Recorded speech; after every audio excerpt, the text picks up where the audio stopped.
ക്രിസ്തീയ ജീവിതം നയിക്കുന്ന ദൈവമക്കളെ, നമ്മുടെ ജീവിതത്തിൽ ഓരോ വർഷവും കഴിഞ്ഞു പോകും തോറും കർത്താവിനെ പിൻപറ്റാൻ തുടങ്ങി വർഷങ്ങൾ ഇങ്ങനെ പലത് കടന്നു പോകുമ്പോൾ നമ്മുടെ ജീവിതത്തിൽ ആത്മീക നിലവാരം എന്തായിരിക്കുന്നു എന്ന് നമ്മളൊന്ന് പരിശോധിക്കേണ്ട ആവശ്യമാണ്. യേശു 12 ശിഷ്യന്മാരെ തിരഞ്ഞെടുത്താണ് തന്റെ പരസ്യവേല ആരംഭിച്ചത്. 12 ശിഷ്യന്മാരുമായി യേശു മുന്നോട്ട് പോകുന്നു. 1, 2, 3 വർഷം കഴിയുമ്പോഴേക്കും നമുക്ക് കാണാനായിട്ട് കഴിയുന്നത് അവരുടെ ചിന്താഗതിയിലൊക്കെ ചെറിയ മാറ്റങ്ങളൊക്കെ കാണുന്നുണ്ട്. ഈ കർത്താവിന്റെ പിന്നാലെ നടക്കുന്നത് 3 വർഷമേ ആയിട്ടുള്ളൂ. 3 വർഷം കഴിയുമ്പോഴേക്കും പത്രോസ് ചോദിക്കുന്ന ഒരു ചോദ്യമുണ്ട്. മത്തായിയുടെ സുവിശേഷം 19-ാമത്തെ അധ്യായം 27-ാമത്തെ വാക്യത്തിൽ ഇങ്ങനെ കാണുന്നുണ്ട്. മത്തായി 19:27. പത്രോസ് അവനോട്, നിങ്ങൾ സകലവും വിട്ടു നിന്നെ അനുഗമിച്ചുവല്ലോ, നിങ്ങൾക്ക് എന്ത് കിട്ടും എന്ന് ചോദിച്ചു. നിങ്ങൾ സകലവും വിട്ടു നിന്നെ അനുഗമിച്ചു, നിങ്ങൾക്ക് എന്ത് കിട്ടും? അതുപോലെ തന്നെ നമ്മുടെയും ജീവിതത്തിൽ ചില വർഷങ്ങൾ 3, 4 ഒന്നുമല്ല, എന്നെ കേൾക്കുന്ന പ്രിയപ്പെട്ടവർ പലരും 10, 15, 20, 30 വർഷമൊക്കെയായി. ഞാൻ തന്നെ കർത്താവിനെ പിൻപറ്റാൻ തുടങ്ങി വർഷങ്ങൾ കുറേയായി. 3, 4 പതിറ്റാണ്ടുകൾ കഴിഞ്ഞിരിക്കുന്നു കർത്താവിനെ പിൻപറ്റുവാനായിട്ട് തുടങ്ങിയിട്ട്. അങ്ങനെയെങ്കിൽ കർത്താവിനെ പിൻപറ്റുമ്പോൾ നമുക്കും ഇതുപോലെ ചിലപ്പോൾ തോന്നും, എന്തിനാ ഇങ്ങനെയൊക്കെ പിൻപറ്റിയിട്ട് എന്ത് കിട്ടും? എന്താ അതിൻ്റെയൊക്കെ അന്തം? വല്ലതും കിട്ടുമോ? അതോ വെറുതെ പാഴായി പോകുമോ നമ്മുടെ ജീവിതം എന്ന് നമുക്ക് പലപ്പോഴും തോന്നൽ വരാൻ സാധ്യതയുണ്ട്. അതുകൊണ്ട് അതിനെ ഒന്ന് ചിന്തിക്കേണ്ടത് ആവശ്യമായതുകൊണ്ട് ആ ഒരു വിഷയത്തെ അധികരിച്ച് ഒന്ന് സംസാരിക്കാനായിട്ട് താല്പര്യപ്പെടുകയാണ്. പ്രാരംഭമായിട്ടൊരു വാക്യം വായിക്കട്ടെ. 1 കൊരിന്ത്യർ 9-ാം അധ്യായം 18-ാം വാക്യം.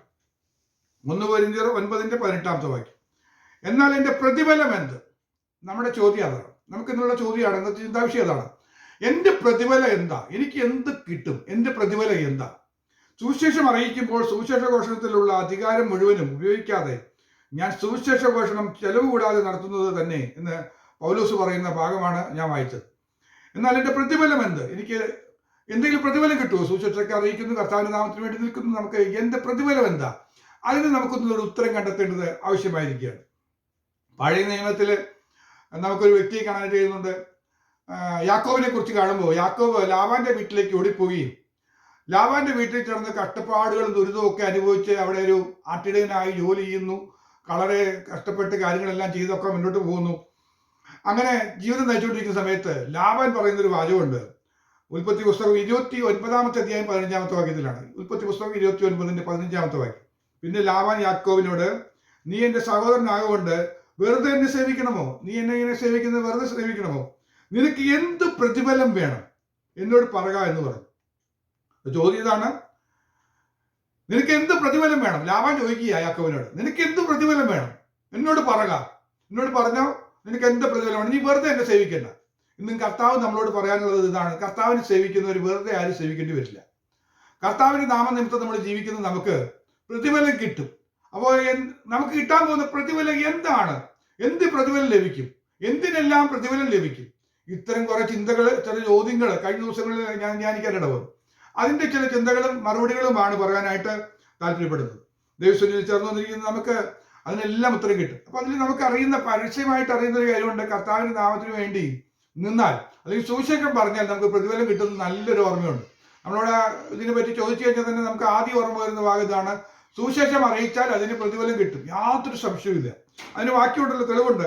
1 കൊരിന്ത്യർ 9-ാമത്തെ അധ്യായം 16, 17 വാക്യങ്ങൾ വായിക്കുമ്പോൾ ഇങ്ങനെ കാണാനായിട്ട് കഴിയുന്നു. 1 കൊരിന്ത്യർ 9-ന്റെ 16, 17 വാക്യം. ഞാൻ സുവിശേഷം അറിയിക്കുന്നു എങ്കിൽ എനിക്ക് പ്രശംസിപ്പാൻ ഒന്നുമില്ല. നിർബന്ധം എൻ്റെ മേൽ കിടക്കുന്നു. ഞാൻ സുവിശേഷം അറിയിക്കുന്നില്ല എങ്കിൽ എനിക്ക് അയ്യോ കഷ്ടം. ഞാൻ അത് മനഃപൂർവ്വം നടത്തുന്നു എങ്കിൽ എനിക്ക് പ്രതിഫലമുണ്ട്. പൗലോസ് പറയാണ്, ഞാൻ മനഃപൂർവ്വം സുവിശേഷ ഘോഷണം നടത്തുന്നു എങ്കിൽ എനിക്ക് പ്രതിഫലമുണ്ട്. നമുക്ക് ഉറപ്പുള്ള, നന്നായി അറിയുന്ന ഒരു കാര്യം ഇതാണ്: സുവിശേഷ ഘോഷണം നടത്തിയാൽ പ്രതിഫലം ലഭിക്കും എന്നതാണ്. അത് നമുക്ക് പറഞ്ഞ ഉടനെ തന്നെ ഓർമ്മ വരുന്ന കാര്യമാണ്. പക്ഷേ സംശയിക്കേണ്ട, കർത്താവിന്റെ നാമത്തിന് വേണ്ടി സുവിശേഷം അറിയിക്കുന്നവർക്ക്, കർത്തദാസന്മാർക്കൊക്കെ പ്രതിഫലം കിട്ടും. ഞാൻ പറയട്ടെ, കർത്തദാസന്മാരെന്നൊന്നും പേര് പറയേണ്ട കാര്യമില്ല. ഒരു വിശ്വാസി അവന് ഹൃദയത്തിൽ ഒരു പ്രേരണ ലഭിച്ച മനഃപൂർവ്വമായിട്ട്, അവിടെ പറയുന്നതിനാണ്, അത് ഞാൻ മനഃപൂർവ്വമായിട്ട് നടത്തുന്നു എങ്കിൽ, സുവിശേഷം അറിയിക്കുന്നില്ലെങ്കിൽ എനിക്ക് അയ്യോ കഷ്ടമാണ്, എനിക്ക് സുവിശേഷം അറിയിക്കണം എന്നുള്ള ചിന്ത വന്ന് മനസ്സിലൊരു വലിയ ഭാരവും ഒരു വലിയ തീഷ്ണതയും വന്നിട്ട് ഞാൻ സുവിശേഷം അറിയിക്കുന്നു എങ്കിൽ എനിക്ക് പ്രതിഫലമുണ്ട്, നമുക്ക് പ്രതിഫലമുണ്ട്. അത് നമുക്കറിയുന്ന കാര്യമാണ്. എന്നാൽ ഞാനിന്ന് പറയാൻ പോകുന്നത് ഒരെണ്ണമൊന്നുമല്ല. നമ്മൾ ചെയ്യുന്ന 10, 21 കാര്യങ്ങൾക്ക് പ്രതിഫലം കിട്ടും. വേദപുസ്തകത്തിൽ പറയുന്ന ഒരു 10, 21 കാര്യങ്ങളുണ്ട്. അത് ഓരോന്നോരോന്നായി വിശദീകരിക്കാൻ തുടങ്ങിക്കഴിഞ്ഞാൽ നമ്മൾ ദിവസങ്ങൾ ഇങ്ങനെ ചിന്തിക്കാനായിട്ട് പോകും. പക്ഷെ അതിന്റെ ആവശ്യമൊന്നുമില്ല. നമുക്ക് ആ കാര്യങ്ങളൊന്ന് പറഞ്ഞു തരാം. വേണമെങ്കിൽ ആ 21 വാക്യങ്ങൾ ഇടത്തെ ഒന്ന് വായിച്ചു പോയതിന് ശേഷം ചില ചിന്തകളും കൂടെ അതിൽ പങ്കുവെച്ച് അവസാനിപ്പിക്കാനായിട്ട് താല്പര്യപ്പെടുക. ഒരു 21 കാര്യങ്ങളുണ്ട്. അപ്പോൾ ഒന്നാമത്തെ കാര്യം നമുക്ക് കിട്ടി, സുവിശേഷം അറിയിക്കുകയാണെങ്കിൽ നമുക്ക് പ്രതിഫലം കിട്ടും എന്ന കാര്യം മനസ്സിലാക്കാനായിട്ട്. രണ്ടാമത്തെ കാര്യം ഞാൻ വായിക്കാം. 2 ദിനവൃത്താന്ത പുസ്തകം 15-ന്റെ 7-ാമത്തെ വാക്യം. 2 ദിനവൃത്താന്തം 15-ന്റെ 7. എന്നാൽ നിങ്ങൾ ധൈര്യമായിരിപ്പിൻ, നിങ്ങളുടെ കൈകൾ തളർന്നു പോകരുത്, നിങ്ങളുടെ പ്രവൃത്തിക്ക് പ്രതിഫലം ഉണ്ടാകും. നമ്മൾ ചെയ്യുന്ന പ്രവർത്തികൾക്ക്, നല്ല പ്രവൃത്തികൾക്ക് പ്രതിഫലം കിട്ടും. അവിടെ പറയുകയാണ് നിങ്ങളുടെ പ്രവൃത്തികൾക്ക്. നമ്മൾ ചെയ്യുന്ന എന്തും പ്രവൃത്തിയാണെങ്കിലും അതിന് പ്രതിഫലമുണ്ട്. നല്ല പ്രവൃത്തിക്ക് നല്ല പ്രതിഫലം കിട്ടും, തീയതാണെങ്കിൽ തീയതിന് നമുക്ക് ലഭിക്കുമെന്ന് നമുക്കറിയാം. അപ്പൊ നമുക്കൊരു കാര്യമുണ്ട്, നമ്മൾ ചെയ്യുന്ന പ്രവൃത്തികൾക്ക് പ്രതിഫലം കിട്ടും.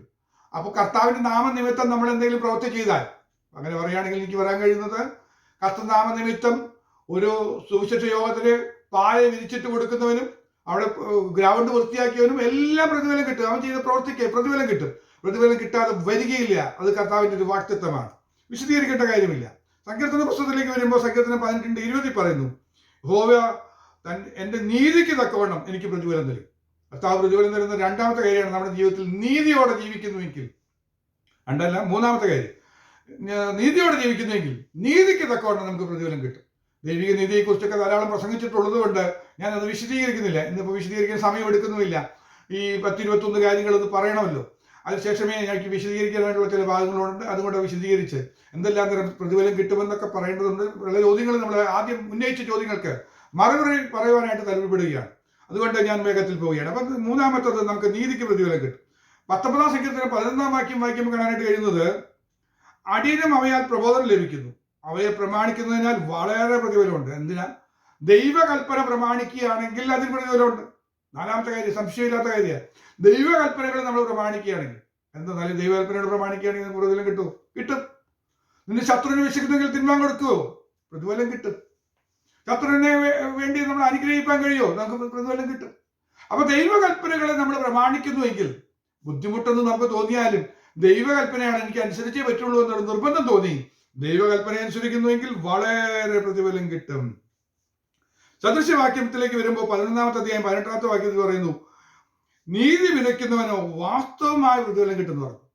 നമ്മൾ ചില നീതിയുടെ ചില കാര്യങ്ങൾ നമ്മൾ ചെയ്തു കൊടുക്കുകയാണെങ്കിൽ, അല്ലെങ്കിൽ ചെയ്യുകയാണെങ്കിൽ, നീതി വിതയ്ക്കുന്നുവെങ്കിൽ, നീതിയായ കാര്യത്തിൽ മാത്രം ഞാൻ ഇടപെടുള്ളൂ എന്നൊരു തീരുമാനമെടുത്ത് അതിനു വേണ്ടിയുള്ള ശ്രമങ്ങൾ നടത്തുകയാണെങ്കിൽ അതിനും വളരെ പ്രതിഫലം കിട്ടുമെന്ന് പറഞ്ഞിരിക്കുന്നു. വാസ്തവമായ പ്രതിഫലം കിട്ടും. വാസ്തവമായ ഉറപ്പാണ് പ്രതിഫലം കിട്ടുന്ന 5-ാമത്തെ കാര്യം എന്ന് കാണാനായിട്ട് കഴിയും. 6-ാമത്തെ കാര്യം സദൃശവാക്യത്തിൽ തന്നെ 22-ന്റെ 4-ാമത്തെ വാക്യത്തിലുണ്ട്. 22-ന്റെ 4 അത് നമുക്ക് പരിചയമുള്ള വാക്യം, താഴ്മയ്ക്കും യഹോവഭക്തിക്കുമുള്ള പ്രതിഫലം ധനവും മാനവും ജീവനുമാണ്. അപ്പൊ താഴ്മയും യഹോവഭക്തിയും ഒക്കെ കൊണ്ട് നടക്കുകയാണെങ്കിൽ, താഴ്മയുള്ള ഒരു ജീവിതം നയിച്ചതുകൊണ്ട് ഒരു വിഷമം വിചാരിക്കരുത്. ഇവിടെ ആരും മാനിച്ചില്ല, നമ്മൾ അവഗണിക്കപ്പെട്ടു എന്ന് വിചാരിച്ച് വിഷമിക്കേണ്ട. അതിനപ്പുറത്ത് താഴ്മയ്ക്കും യഹോവഭക്തിയും ഭക്തിയോടെ ജീവിച്ച് നമ്മുടെ ജീവിതം വെറുതെ പോകുകയില്ല. അതിന് പ്രതിഫലമുണ്ട്. ഈ ഭൂമി വെച്ച് കിട്ടാൻ പോവുകയാണ്. ധനവും മാനവും ജീവനും കിട്ടും എന്ന് അവിടെ പറഞ്ഞിരിക്കുകയാണ്. വിശദീകരണം പിന്നീട് നമുക്ക് ആവശ്യമായി വരുമ്പോൾ സംസാരിക്കാനായിട്ട് താല്പര്യപ്പെടുകയാണ്. 7-ാമത്തെ കാര്യം പറയാം. സദൃശവാക്യം 23-ാമത്തെ അധ്യായം 17-18 വാക്യങ്ങൾ. നീയോ എല്ലായ്പ്പോഴും യഹോവഭക്തിയോടെ ഇരിക്കുക, ഒരു പ്രതിഫലം ഉണ്ടാകും നിശ്ചയം, നിന്റെ പ്രത്യാശയ്ക്ക് ഭംഗം വരികയില്ല. അപ്പോൾ എപ്പോഴും ദൈവഭക്തിയോടെ ഇരുന്നാൽ വല്ല ഗുണമുണ്ടോ? ഇടയ്ക്ക് വല്ലപ്പോഴും ഭക്തിയോടെ സേവിക്കുകയല്ല, എല്ലായ്പ്പോഴും ഭക്തിയോടെ ഇരുന്നാൽ നമ്മൾ വിചാരിക്കുന്നത് അവൻ വെറും വട്ടാട്ടോ, ഇവിടെയും പോയി ഇവിടെ അവനൊരു സ്വസ്ഥതയില്ല, അല്ലെങ്കിൽ ഇവിടെ അവൻ എൻജോയ് ചെയ്യുന്നില്ല, ഇനി അവിടെ പോയിട്ട് എന്ത് കിട്ടാനാ? അങ്ങനെയല്ല. ഇവിടെ ചില എൻജോയ്മെന്റുകൾ വേണ്ടാന്ന് വെച്ചുകൊണ്ട് ഇവിടെ ദൈവകൃപയിൽ ദൈവഭക്തിയിൽ ജീവിക്കുന്നുവെങ്കിൽ നഷ്ടമൊന്നും വരാൻ പോകുന്നില്ല. ഒരു നഷ്ടവും വരാൻ പോകുന്നില്ല. എന്താ സംഭവിക്കാൻ പോകുന്നത്? നിന്റെ പ്രത്യാശയ്ക്ക് ഭംഗം വരില്ല. ഒരു പ്രതിഫലം ഉണ്ടെന്ന് നിശ്ചയം, ഗ്യാരണ്ടി എന്നാ പറയുന്നത്. ഗ്യാരണ്ടി ആയിട്ടുള്ള കാര്യമാണ്. അപ്പൊ നമുക്ക് നിരാശയുടെ ആവശ്യമില്ല. ഞാൻ കർത്താവിനെ പിൻപറ്റി 5 കൊല്ലമായി, 10 കൊല്ലമായി, 20 കൊല്ലമായി, 30 കൊല്ലമായി, 40 50 വർഷമായി. കഴിഞ്ഞ ദിവസം സാക്ഷി പറയുമ്പോൾ 50 വർഷമായി ദൈവത്തിൽ സ്നാനപ്പെട്ടിട്ടെന്ന് പറയാനിട വന്നു. 51 വർഷം കഴിഞ്ഞിരിക്കുന്നു. അങ്ങനെയെങ്കിലും ഓർത്ത് എത്രയോ വർഷമാണെങ്കിലും അതിനൊന്നും നഷ്ടം വരില്ല. ആ ഭക്തിയോടെയാണ് നീ ഇരിക്കുന്നെങ്കിൽ ഒരു പ്രതിഫലമുണ്ട് നിശ്ചയം, ഗ്യാരണ്ടി ആയിട്ടും. ഈ ദൈവഭക്തിയിൽ തന്നെ നിനക്ക് നിലനിൽക്കാൻ കഴിഞ്ഞാൽ, നമുക്ക് നിലനിൽക്കാൻ കഴിഞ്ഞാൽ പ്രതിഫലമുണ്ട് നിശ്ചയം. യെശയ്യാപ്രവചനം 61-ന്റെ 7-ാമത്തെ വാക്യത്തിൽ ഇങ്ങനെ പറയുന്നു, നാണത്തിന് പകരം നിങ്ങൾക്ക് ഇരട്ടി പ്രതിഫലം കിട്ടും, ലജ്ജയ്ക്ക് പകരം അവർ തങ്ങളുടെ ഓഹരിയിൽ സന്തോഷിക്കും, അങ്ങനെ അവർ തങ്ങളുടെ ദേശത്ത് ഇരട്ടി അവകാശം പ്രാപിക്കും, നിത്യാനന്ദം അവർക്കുണ്ടാകും. അപ്പോൾ ഇവിടെ പറയുകയാണെങ്കിൽ ഈ ഭൂമിയിൽ കർത്താവിന്റെ നാമനിമിത്തത്തിൽ നാണം അനുഭവിക്കേണ്ടി വന്നു. അല്ലെങ്കിൽ നാണം കെട്ടു, അതാണ് നമ്മുടെ പദം. നമ്മൾ നാണം കെട്ടുപോയി. ഏതൊരു വിവാഹത്തിൽ ചെന്നു, നമ്മളെ അവരെ അവഗണിച്ചില്ല, നമ്മളെ പരിഗണിച്ചില്ല, നമ്മെ ചിലപ്പോൾ നിന്ദിച്ചു. കാരണം നീ പെന്തക്കോസിൽ പോയി, നിങ്ങളുടെ കൂട്ടം വിട്ടു പോയതല്ല എന്നൊക്കെ പറഞ്ഞ് അവിടെ നിന്ദിക്കാൻ വട്ടം കൂടി നിന്ന് ചിലർ നിന്ദിക്കുകയൊക്കെ ചെയ്ത് നമ്മളെ നാണം കെടുത്താനായിട്ട് ശ്രമിക്കുകയും. പണ്ടൊക്കെ അങ്ങനെ സംഭവിച്ചിട്ടുണ്ട്. പണ്ട് കല്യാണത്തിനൊക്കെ പോകുന്ന സമയത്ത് അങ്ങനെ സംഭവിച്ചിട്ടുണ്ട്. കാരണം എന്താണെന്ന് അറിയോ? അടുത്ത ബന്ധുക്കളെയൊക്കെ വിരുന്നിന് കൊണ്ടുപോകും. അതായത് അങ്ങനത്തെ രീതിയായിരുന്നു വന്നത്. അതായത് കല്യാണം കഴിഞ്ഞാൽ ചെറുക്കൻ്റെ വീട്ടിൽ നിന്ന് പെണ്ണിൻ്റെ വീട്ടിലേക്ക്, പെണ്ണിൻ്റെ വീട്ടുകാർ ചെറുക്കൻ്റെ വീട്ടിലേക്കൊക്കെ വിരുന്നായിട്ട് പോവുകയൊക്കെ ചെയ്യും. അങ്ങനെ പോകുന്ന സമയത്ത് സെലക്ട് ചെയ്യും. എല്ലാവരും കൊണ്ടുപോകാൻ പറ്റില്ല. അപ്പോൾ ഏറ്റവും അടുത്ത ബന്ധുക്കളെ കൊണ്ടുപോകുക. പക്ഷേ പെന്തക്കോസിൽ ചെന്ന വിശ്വാസികളുണ്ടെങ്കിൽ അവരെ ചിലപ്പോൾ ഒഴിച്ചു മാറ്റി നിർത്തും. നിന്നെ കൊണ്ടുപോകാൻ പറ്റില്ല, നിന്നെ നീ കൂട്ടം വിട്ടതല്ലേ എന്നൊക്കെ പറഞ്ഞ് അവിടെ വെച്ച് നാണം കെടുത്തി നമ്മളെ അപമാനിച്ചു വിടുന്ന അനുഭവങ്ങളൊക്കെ പലരും അനുഭവിച്ചിട്ടുണ്ട്. അങ്ങനെ നാണം കെട്ട ജീവിതത്തിൽ, ക്രിസ്ത്യ ജീവിതത്തിൽ നാണക്കേട് അനുഭവിക്കേണ്ടി വന്നിട്ടുണ്ടെങ്കിൽ അവിടെ പറയാണ് പ്രതിഫലം കിട്ടുന്നല്ല പറഞ്ഞിരിക്കുന്നത്, ഇരട്ടിയായി പ്രതിഫലം കിട്ടുമെന്ന് പറഞ്ഞു. സാധാരണ ആർക്കെങ്കിലും കിട്ടുന്നുണ്ടെങ്കിൽ ഡബിൾ ആയിട്ട് പ്രതിഫലം കിട്ടുന്ന ഒരു കാര്യമാണ്. അപ്പൊ നിശ്ചയമായും പ്രതിഫലം കിട്ടുന്നുണ്ട് ഭക്തിയോടിരുന്നാൽ അത് ഗ്യാരണ്ടിയാണ്. അതുപോലെ തന്നെയുള്ള ഒരു വലിയ ഗ്യാരണ്ടിയാണ് ഡബിൾ ആയിട്ട് കിട്ടുന്ന പ്രതിഫലം ലഭിക്കുമെന്ന് പറഞ്ഞിരിക്കുന്നത്. അതിന്റെ ആ പ്രതിഫലത്തിന് ചില കാര്യങ്ങൾ പറയുന്നുണ്ട്. അവർ തങ്ങളുടെ ഓഹരിയിൽ സന്തോഷിക്കും. അത് കിട്ടുമ്പോൾ ഭയങ്കര സന്തോഷം ഉണ്ടാകുന്ന രീതിയില്ല, ഒട്ടും എക്സ്പെക്ട് ചെയ്തതല്ല, അൺഎക്സ്പെക്റ്റഡ് ആയിട്ട് നമ്മൾ വിചാരിച്ചേക്കാളൊക്കെ എത്രയോ ഉപരിയായിട്ട് കിട്ടി നമ്മൾ സന്തോഷിക്കും. അവർ തങ്ങളുടെ ദേശത്ത് ഇരട്ടി അവകാശം പ്രാപിക്കും. എനിക്കത് വലിയ സന്തോഷമുള്ളതാണ്. മറ്റെല്ലാവരെക്കാളും ഉപരിയായിട്ട് മാനിക്കപ്പെടുന്ന ഒരു ദിവസമുണ്ട് നിന്റെ ദേശത്ത് തന്നെ. ദൈവം നിന്നെ മാനിച്ചാതിരിക്കും. നീ നാണം കെട്ട അനുഭവങ്ങൾ നിന്റെ ജീവിതത്തിൽ ഉണ്ടായിട്ടുണ്ട്. ബന്ധുക്കളുടെ ഇടയിൽ, ചാർച്ചക്കാരുടെ ഇടയിൽ നമ്മെ അപമാനിക്കാനായിട്ട് പരിശ്രമിച്ച ചിലരുണ്ട്. അവർ വിചാരിച്ചു നമ്മളെ നാണം കെടുത്തിയപ്പോൾ നമുക്ക് എന്തോ നഷ്ടം വന്നത്. നമുക്ക് അല്പം ആ സമയത്ത് അല്പം വിഷമമോ ഭാരമോ എന്തെങ്കിലും വന്നിട്ടുണ്ടാകാം, ശരിയായിരിക്കാം. പക്ഷെ ഒരു കാര്യം നമ്മൾ ഓർത്തു വെച്ചാൽ നല്ലതാ. അന്ന് കർത്താവെ അങ്ങനെ ഒരു അവസരം തന്നതിനായ സ്വന്തം നമ്മളിപ്പോൾ അറിയാതെ പറഞ്ഞു പോകും. കർത്താവെ അങ്ങനെ നാണം കെടേണ്ട അവസ്ഥ വരെ വന്നല്ലേ കർത്താവെ, ഓർത്ത് ദൈവത്തെ സ്തുതിക്കുന്നു എന്ന് പറഞ്ഞ് നന്ദിയോടെ ദൈവത്തെ സ്തുതിക്കേണ്ടി വരും. കാരണം എന്താ, നമുക്ക് കിട്ടാൻ പോകുന്നത് ഇരട്ടി പ്രതിഫലമാണ്. ഞാൻ കോളേജിൽ പഠിക്കാൻ പോയ സമയത്ത് ഇപ്പോഴും ഓർക്കുന്നുണ്ട്. അവിടുത്തെ എൻ്റെ കൂടെ ഉണ്ടായിരുന്ന ഒരു പയ്യൻ എന്നെ പറ്റി അന്വേഷിച്ചു കാര്യങ്ങളൊക്കെ പറഞ്ഞ് അവരൊക്കെ എല്ലാവരും ക്ലാസ് കെട്ടി സിനിമയ്ക്കൊക്കെ പോകുമ്പോൾ പോവാതിരുന്ന സമയത്ത് അവൻ ചോദിച്ചു ആരാ എന്താണെന്നൊക്കെ ചോദിച്ചു. ഞാനിങ്ങനെ ബന്ധുക്കോസുകാരനാണ്, എനിക്ക് ഇതൊന്നും പറ്റില്ല എന്നൊക്കെ പറഞ്ഞപ്പോൾ ഞാൻ പറഞ്ഞു എനിക്ക് ബന്ധുക്കോസുകാരെ അറിയാമെന്ന് പറഞ്ഞ് അവൻ വലിയൊരു അനൗൺസ്മെന്റ് ഒക്കെ ക്ലാസ്സിൽ നടത്തി. എന്നിട്ട് പറഞ്ഞു, ഇവിടെ ഒരുത്തനെ ഞാൻ പരിചയപ്പെടുത്താൻ പോവുകയാണ്, ഇപ്പോഴും ബുദ്ധിവികാസം ഇല്ലാത്ത ആദിവാസിയായി ജീവിക്കുന്ന ഒരുത്തൻ നമ്മുടെ കോളേജിൽ പഠിക്കുന്നുണ്ട്. അവന്റെ പേരാണ് സാം എന്നൊക്കെ പറഞ്ഞിട്ട് അവൻ പറഞ്ഞു, ഇവൻ രോഗം വന്നാൽ ചികിത്സിക്കില്ല, തമ്പൂർ കൊട്ടിയിരിക്കുന്നവനാണ്, ഇവനെ കണ്ടോ സിനിമ കാണാൻ പോവില്ല, ഈ കാലത്ത് ജീവിക്കേണ്ടവനൊന്നല്ല എന്നൊക്കെ പറഞ്ഞ് പരിചയപ്പെടുത്തി. എല്ലാവരും അത്ഭുത ജീവിയെ കാണുന്ന പോലെ കാണുകയും ഞാനങ്ങ് വളരെ ഷൈ ആയിട്ട് നിന്ന്. എനിക്കപ്പോൾ വലിയ പ്രയാസം തോന്നിയില്ല. ഞാൻ എൻ്റെ ഹൃദയത്തിൽ സന്തോഷിച്ചു. കർത്താവേ, അങ്ങയുടെ നാമനിമിത്തമാണല്ലോ ഈ അപമാനം സഹിക്കുന്നത്. ഞാൻ പറഞ്ഞു ശരിയാണ്, ഇവൻ പറഞ്ഞത് 100% ശരിയാണെന്ന് ഞാൻ പറഞ്ഞ് ഏറ്റെടുക്കാൻ ഇട വന്നു. ഞാൻ ഇപ്പോഴും ഓർക്കുക, ബാക്കിയുള്ളൊക്കെ വായിക്കുമ്പോൾ സന്തോഷമൊന്നും വരിക. അന്നൊരു ചെറിയൊരു കാര്യം വേറൊരുത്തൻ പറഞ്ഞപ്പോൾ അവിടെ എല്ലാവരെയും മുന്നിലൊന്ന് ചമ്മി ഒന്ന് തലകുനിക്കേണ്ട രീതിയിലൊക്കെ നിൽക്കേണ്ടി വന്നെങ്കിലും അതിന് ഒരു നാണക്കേട് വിചാരിക്കേണ്ട. അന്ന് നാണക്കേട് അനുഭവിക്കേണ്ടി വന്നെങ്കിൽ അതിന് ഇരട്ടി പ്രതിഫലം കിട്ടാൻ പോവുകയാണ്. അവരെക്കാളൊക്കെ ഉപരിയായി ദൈവം എന്നെ മാനിച്ച് ആദരിച്ച് ദൈവം വഴി നടത്തിയെന്ന് ഈ എൻ്റെ ദേശത്ത് എനിക്ക് പറയാതിരിക്കാൻ വയ്യ. എൻ്റെ കൂട്ടുകാരെയൊക്കെ പലപ്പോഴും പിന്നീട് കാണുമ്പോൾ ഒക്കെ പറയാൻ കഴിഞ്ഞത്, അവരുടെ പിതാക്കന്മാരൊക്കെ കണ്ടപ്പോൾ പറഞ്ഞത്, നിന്റെ കാര്യം ദൈവം നടത്തിയെന്നേ പറയാൻ പറ്റുള്ളൂ. ആ രീതിയിൽ ദൈവം മാറ്റുവാൻ ഇടവന്നു. അങ്ങനെയെങ്കിൽ അത് നമുക്ക് കാണാനായിട്ട് കഴിയുന്നു. 9ാമത്തെ കാര്യം പറയാം, വിശദീകരണം കൂടാതെ തന്നെ മുന്നോട്ട് പോയിട്ട്. മത്തായിയുടെ സുവിശേഷം 6-ാമത്തെ അധ്യായം 14-ാമത്തെ വാക്യം. മത്തായി സുവിശേഷം 6:14. രഹസ്യത്തിൽ കാണുന്ന നിന്റെ പിതാവ് നിനക്ക് പ്രതിഫലം തരും. ഇവിടെ പറഞ്ഞിരിക്കുന്ന വിഷയം ഇതാണ്, ഭിക്ഷ കൊടുക്കുമ്പോൾ ഭിക്ഷ കൊടുത്ത അതിന് പ്രതിഫലം ഉണ്ടെന്ന് പറഞ്ഞിരിക്കും. അതതിന്റെ വ്യവസ്ഥയൊക്കെ പറയുന്നുണ്ട് കേട്ടോ. ഭിക്ഷ കൊടുക്കുന്നതിന് അവരുടെ അവിടെ ഈ ഭിക്ഷക്കാർ വരുന്ന സമയത്ത് പാട്ടൊക്കെ പാടിച്ച് ചെണ്ട പൊട്ടിച്ച് ഇന്ന ആൾ കൊടുത്തു 4 ആളെ അറിയിച്ചിട്ട് ഭിക്ഷ കൊടുക്കുന്ന സമ്പ്രദായമൊക്കെ വന്നിട്ടുണ്ടായിരുന്നു. ആ രീതിയിലാകരുത്. ഭിക്ഷ കൊടുക്കുമ്പോൾ ആരെ അറിയിക്കാനും പേരെടുക്കാനും വേണ്ടി ഭിക്ഷ കൊടുക്കാതെ അവന്റെ ദയനീയമായ അവസ്ഥ കണ്ടിട്ട് നീ അവന് പരസ്യമാക്കാനോ പ്രസിദ്ധനാകാനോ ആഗ്രഹിക്കാതെ നീ ഭിക്ഷ കൊടുത്താൽ അതിനും പ്രതിഫലം കിട്ടുന്ന പറഞ്ഞു. ഒന്ന് ഓർത്ത് നോക്കി, കഴിഞ്ഞ പണ്ട് വർഷങ്ങൾക്ക് മുമ്പ് ബസ് സ്റ്റാൻഡിൽ വെച്ച് കണ്ട ഒരു യാചകന് ചില്ലറ പൈസ കൊടുത്തു, അതിന് പ്രതിഫലം കിട്ടൂ. അതിന് പ്രതിഫലം കിട്ടുന്ന നമ്മൾ കർത്താവിനെ സേവിക്കുന്നെങ്കിൽ ദൈവമക്കളെ നമ്മളിതൊക്കെ അറിയണം. നമ്മൾ വിചാരിച്ച് പലതും നമ്മൾ ഒന്നും ഓർത്തിട്ടല്ല, പ്രതിഫലം കിട്ടുമെന്ന് വിചാരിച്ചിട്ടൊന്നല്ല നമ്മൾ ചെയ്തു പോയത്. നമ്മളെ കൊണ്ട് ദൈവം ചെയ്തെടുത്ത പല കാര്യങ്ങളും ഓർത്ത് നോക്കി, എത്ര നിസ്സാരമെന്ന് ചിന്തിക്കുന്ന പലതിനും ദൈവം നമുക്ക് പ്രതിഫലം കിട്ടും. എനിക്കിത് വായിക്കുമ്പോൾ ചിന്തിക്കുമ്പോൾ ഒത്തിരി സന്തോഷം തോന്നി. കർത്താവേ, അങ്ങേ പിൻപറ്റിയോണ്ട് ഒരു നഷ്ടവും വരാൻ പോകുന്നില്ല. എനിക്ക് കിട്ടാൻ പോകുന്ന ഒരു വലിയ പ്രത്യാശയുടെ ഒരു വലിയ അനുഭവങ്ങൾ ഞാൻ ഓർത്ത് ദൈവത്തെ മഹത്വപ്പെടുത്താനാണ് വന്നത്. എന്നെ കേൾക്കുന്ന പ്രിയപ്പെട്ടവരോട് എനിക്ക് പറയാനുള്ള കാര്യം ഇതാണ്. ദൈവമക്കളെ, നമുക്ക് വലിയ പ്രതിഫലം കിട്ടും, യാതൊരു സംശയമില്ല. ഈ ദൈവനാമ നിമിത്തം നമ്മൾ ഒന്നും കൂടെ ഒന്ന് ശ്രദ്ധിച്ച് ജീവിക്കുകയാണെങ്കിൽ ഇനി നമുക്ക് പ്രതിഫലം കിട്ടുന്ന പ്രതിഫലത്തിന്റെ ആ ഓഹരി ഒന്ന് വർദ്ധിപ്പിക്കാനും കഴിയുമെന്നാണ് എനിക്ക് ഓർമ്മപ്പെടുത്താനുള്ളത്. 9ാമത്തെ കാര്യമേ ഉള്ളൂ. 21 കാര്യം പറയാണ്ട് കിടക്കുക. ഒന്ന് ഓർത്തു നോക്കി. നമ്മൾ വിചാരിച്ച ഒന്നും പ്രതിഫലം കിട്ടാനില്ല, നമ്മളിങ്ങനെ ഇവിടെ മരിച്ച് അവസാനിച്ച് പോകും, അവിടെ ഇല്ല ഇവിടെ ഇല്ലാത്ത ജീവിതമായി പോകും എന്നൊക്കെ ചോർത്ത് ദുഃഖിച്ച് എന്തെങ്കിലും ഉണ്ടെങ്കിൽ അതൊക്കെ ഒന്ന് വിട്ട് കളഞ്ഞേര്. അതിനപ്പുറത്ത് പറയുക, നിനക്ക് പ്രതിഫലം കിട്ടാനുണ്ട്, ഒത്തിരി പ്രതിഫലം കിട്ടാനുണ്ട്. ഓർക്കുക, മത്തായി 6:6 വാക്യത്തിൽ ഇങ്ങനെയാണ് വായിക്കുന്നത്: നീയോ പ്രാർത്ഥിക്കുമ്പോൾ അറയിൽ കിടന്ന് വാതിലടച്ച് രഹസ്യത്തിലുള്ള നിന്റെ പിതാവിനോട് പ്രാർത്ഥിക്കുക. രഹസ്യത്തിൽ കാണുന്ന നിന്റെ പിതാവ് നിനക്ക് പ്രതിഫലം തരും. അയ്യോ, നമ്മുടെ ദുഃഖവും വിഷമമൊക്കെ വന്നിട്ട് ആരോടും പറയാതിരുന്ന് പ്രാർത്ഥിച്ചില്ലേ? ആരും അറിഞ്ഞിട്ടില്ലാതെ നമ്മൾ ഒറ്റയ്ക്കിരുന്ന് പ്രാർത്ഥിച്ചില്ലേ? കർത്താവ് പറയാ, നീ രഹസ്യത്തിൽ കാണുന്ന ദൈവത്തോട് രഹസ്യമായി പ്രാർത്ഥിച്ചില്ലേ? നമ്മൾ വിചാരിച്ച അന്ന് പ്രാർത്ഥിച്ചിട്ടൊന്നും ഒരു ഗുണം ഉണ്ടായില്ലാന്ന്. ഒരു ഗുണം അപ്പൊ ഉണ്ടായില്ലെങ്കിൽ വിഷമിക്കേണ്ട, നിനക്ക് പ്രതിഫലം കിട്ടുന്ന ഒരു ദിവസമുണ്ട്. രഹസ്യ പ്രാർത്ഥനയ്ക്ക് ദൈവം പ്രതിഫലം വെച്ചിട്ടുണ്ടെന്ന്. ലാബാൻ പറയുന്നു, നീ വെറുതെ എന്നെ സേവിക്കണോ, ഞാൻ പ്രതിഫലം തരാന്ന് പറഞ്ഞതാ. എന്നാൽ അതുപോലെയാണോ നമ്മുടെ കർത്താവ്? പറച്ചില് മാത്രമല്ല, അവനൊരു വാക്ക് പറഞ്ഞിട്ടുണ്ടെങ്കിൽ വിശ്വസനല്ലേ? പറയാ, നിന്റെ രഹസ്യ പ്രാർത്ഥന ആരോടും പറയാതെ പ്രാർത്ഥിച്ചില്ലേ? ഒരു കുഴപ്പമില്ലെന്നേ, അതിനും പ്രതിഫലം ഉണ്ടെന്ന്. സന്തോഷം തോന്നുന്ന ഒരു കാര്യമാണ്. 6:17-18 വാക്യത്തിൽ കാണുമ്പോൾ എങ്ങനെയാണ് കാണാനിടയുന്നത്? അത് ഉപവാസത്തെ കുറിച്ചാണ് പറഞ്ഞിരിക്കുന്നത്. അപ്പൊ ഉപവാസിച്ച് പ്രാർത്ഥിച്ചാലും പ്രതിഫലമുണ്ട്. ഈ രഹസ്യ പ്രാർത്ഥനയ്ക്ക് പ്രതിഫലം കിട്ടും, ഉപവാസ പ്രാർത്ഥനയ്ക്ക് പ്രതിഫലം കിട്ടും എന്നാ പറയുന്നത്. ഇനി മത്തായിയുടെ സുവിശേഷം 10:41 വായിക്കുമ്പോൾ, ഞാൻ വായിക്കുന്നില്ല, ഞാൻ പറഞ്ഞു പോകാം, ആവശ്യമുള്ളവർ എടുത്ത റെഫറൻസ് നോക്കിയാൽ മതി.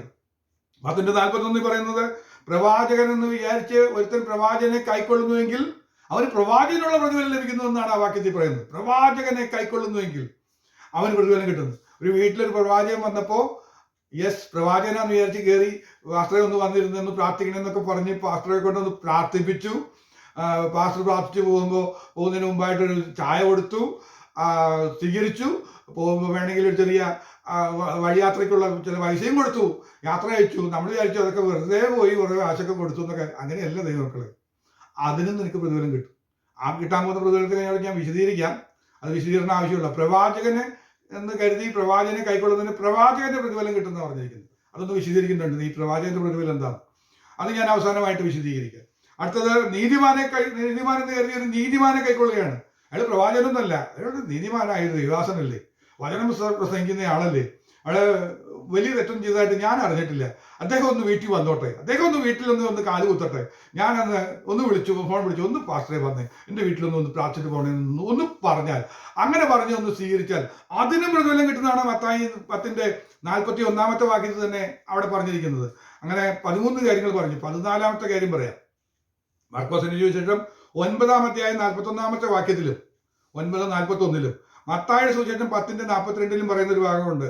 അത് നമുക്ക് വളരെ പരിചയമുള്ള ഓർമ്മ വരുന്നൊരു ഭാഗമാണ്. ശിഷ്യൻ എന്ന് വെച്ച ഈ ചെറിയൊരിൽ ഒരുത്തന് ഒരു പാനപാത്രം തണ്ണീർ മാത്രം കുടിപ്പാൻ കൊടുക്കുന്നവന് പ്രതിഫലം കിട്ടാതെ പോയില്ല എന്ന് ഞാൻ സത്യമായിട്ട് നിങ്ങളോടൊന്ന് പറയുന്നു. അതായത് ശിഷ്യൻ എന്ന് വെച്ച് ഒരു ഗ്ലാസ് വെള്ളം കൊടുക്കുകയാണെങ്കിൽ, ശിഷ്യൻ എന്ന് പറഞ്ഞു കഴിഞ്ഞാൽ ഏറ്റവും താഴെയുള്ള ആളാണ്, ഗുരുവല്ല, അല്പം എളിമയോടെ ജീവിക്കുന്ന ഒരു മനുഷ്യൻ, വിശുദ്ധനായി അല്ലെങ്കിൽ ദൈവകൃപയിൽ ദൈവത്തെ പിൻപറ്റുന്ന ഒരു സാധാരണ വിശ്വാസി, അത്ര കരുതിയാൽ മതി. ശിഷ്യൻ എന്ന പദത്തിന് അവിടെ കൊടുക്കേണ്ട അർത്ഥം അത്രയുമാണ്. ഒരു താഴെയുള്ള ഗ്രേഡിൽ താഴെയുള്ള, അല്ലെങ്കിൽ വലിയ പേരൊന്നുമില്ല, പ്രവാചകൻ, നീതിമാൻ അല്ലെങ്കിൽ അഭിഷിക്തൻ എന്നൊന്നും പേരൊന്നും ഇല്ലാത്ത സാധാരണ ഒരു വിശ്വാസി, ഒരു ദൈവത്തെ പിൻപറ്റുന്ന ഒരു വിശ്വാസി. ആ വിശ്വാസി പോകുന്ന വഴിക്ക് ഒന്ന് കയറി പോകുന്നൊക്കെ പറഞ്ഞ് ഒരു ഗ്ലാസ് വെള്ളം കൊടുത്തിട്ടുണ്ടെങ്കിൽ, ഇപ്പൊ അതിനത്ര നമുക്ക് പ്രാധാന്യമൊന്നും മനസ്സിലാകുന്നില്ല. പണ്ട് അങ്ങനെയല്ലായിരുന്നു.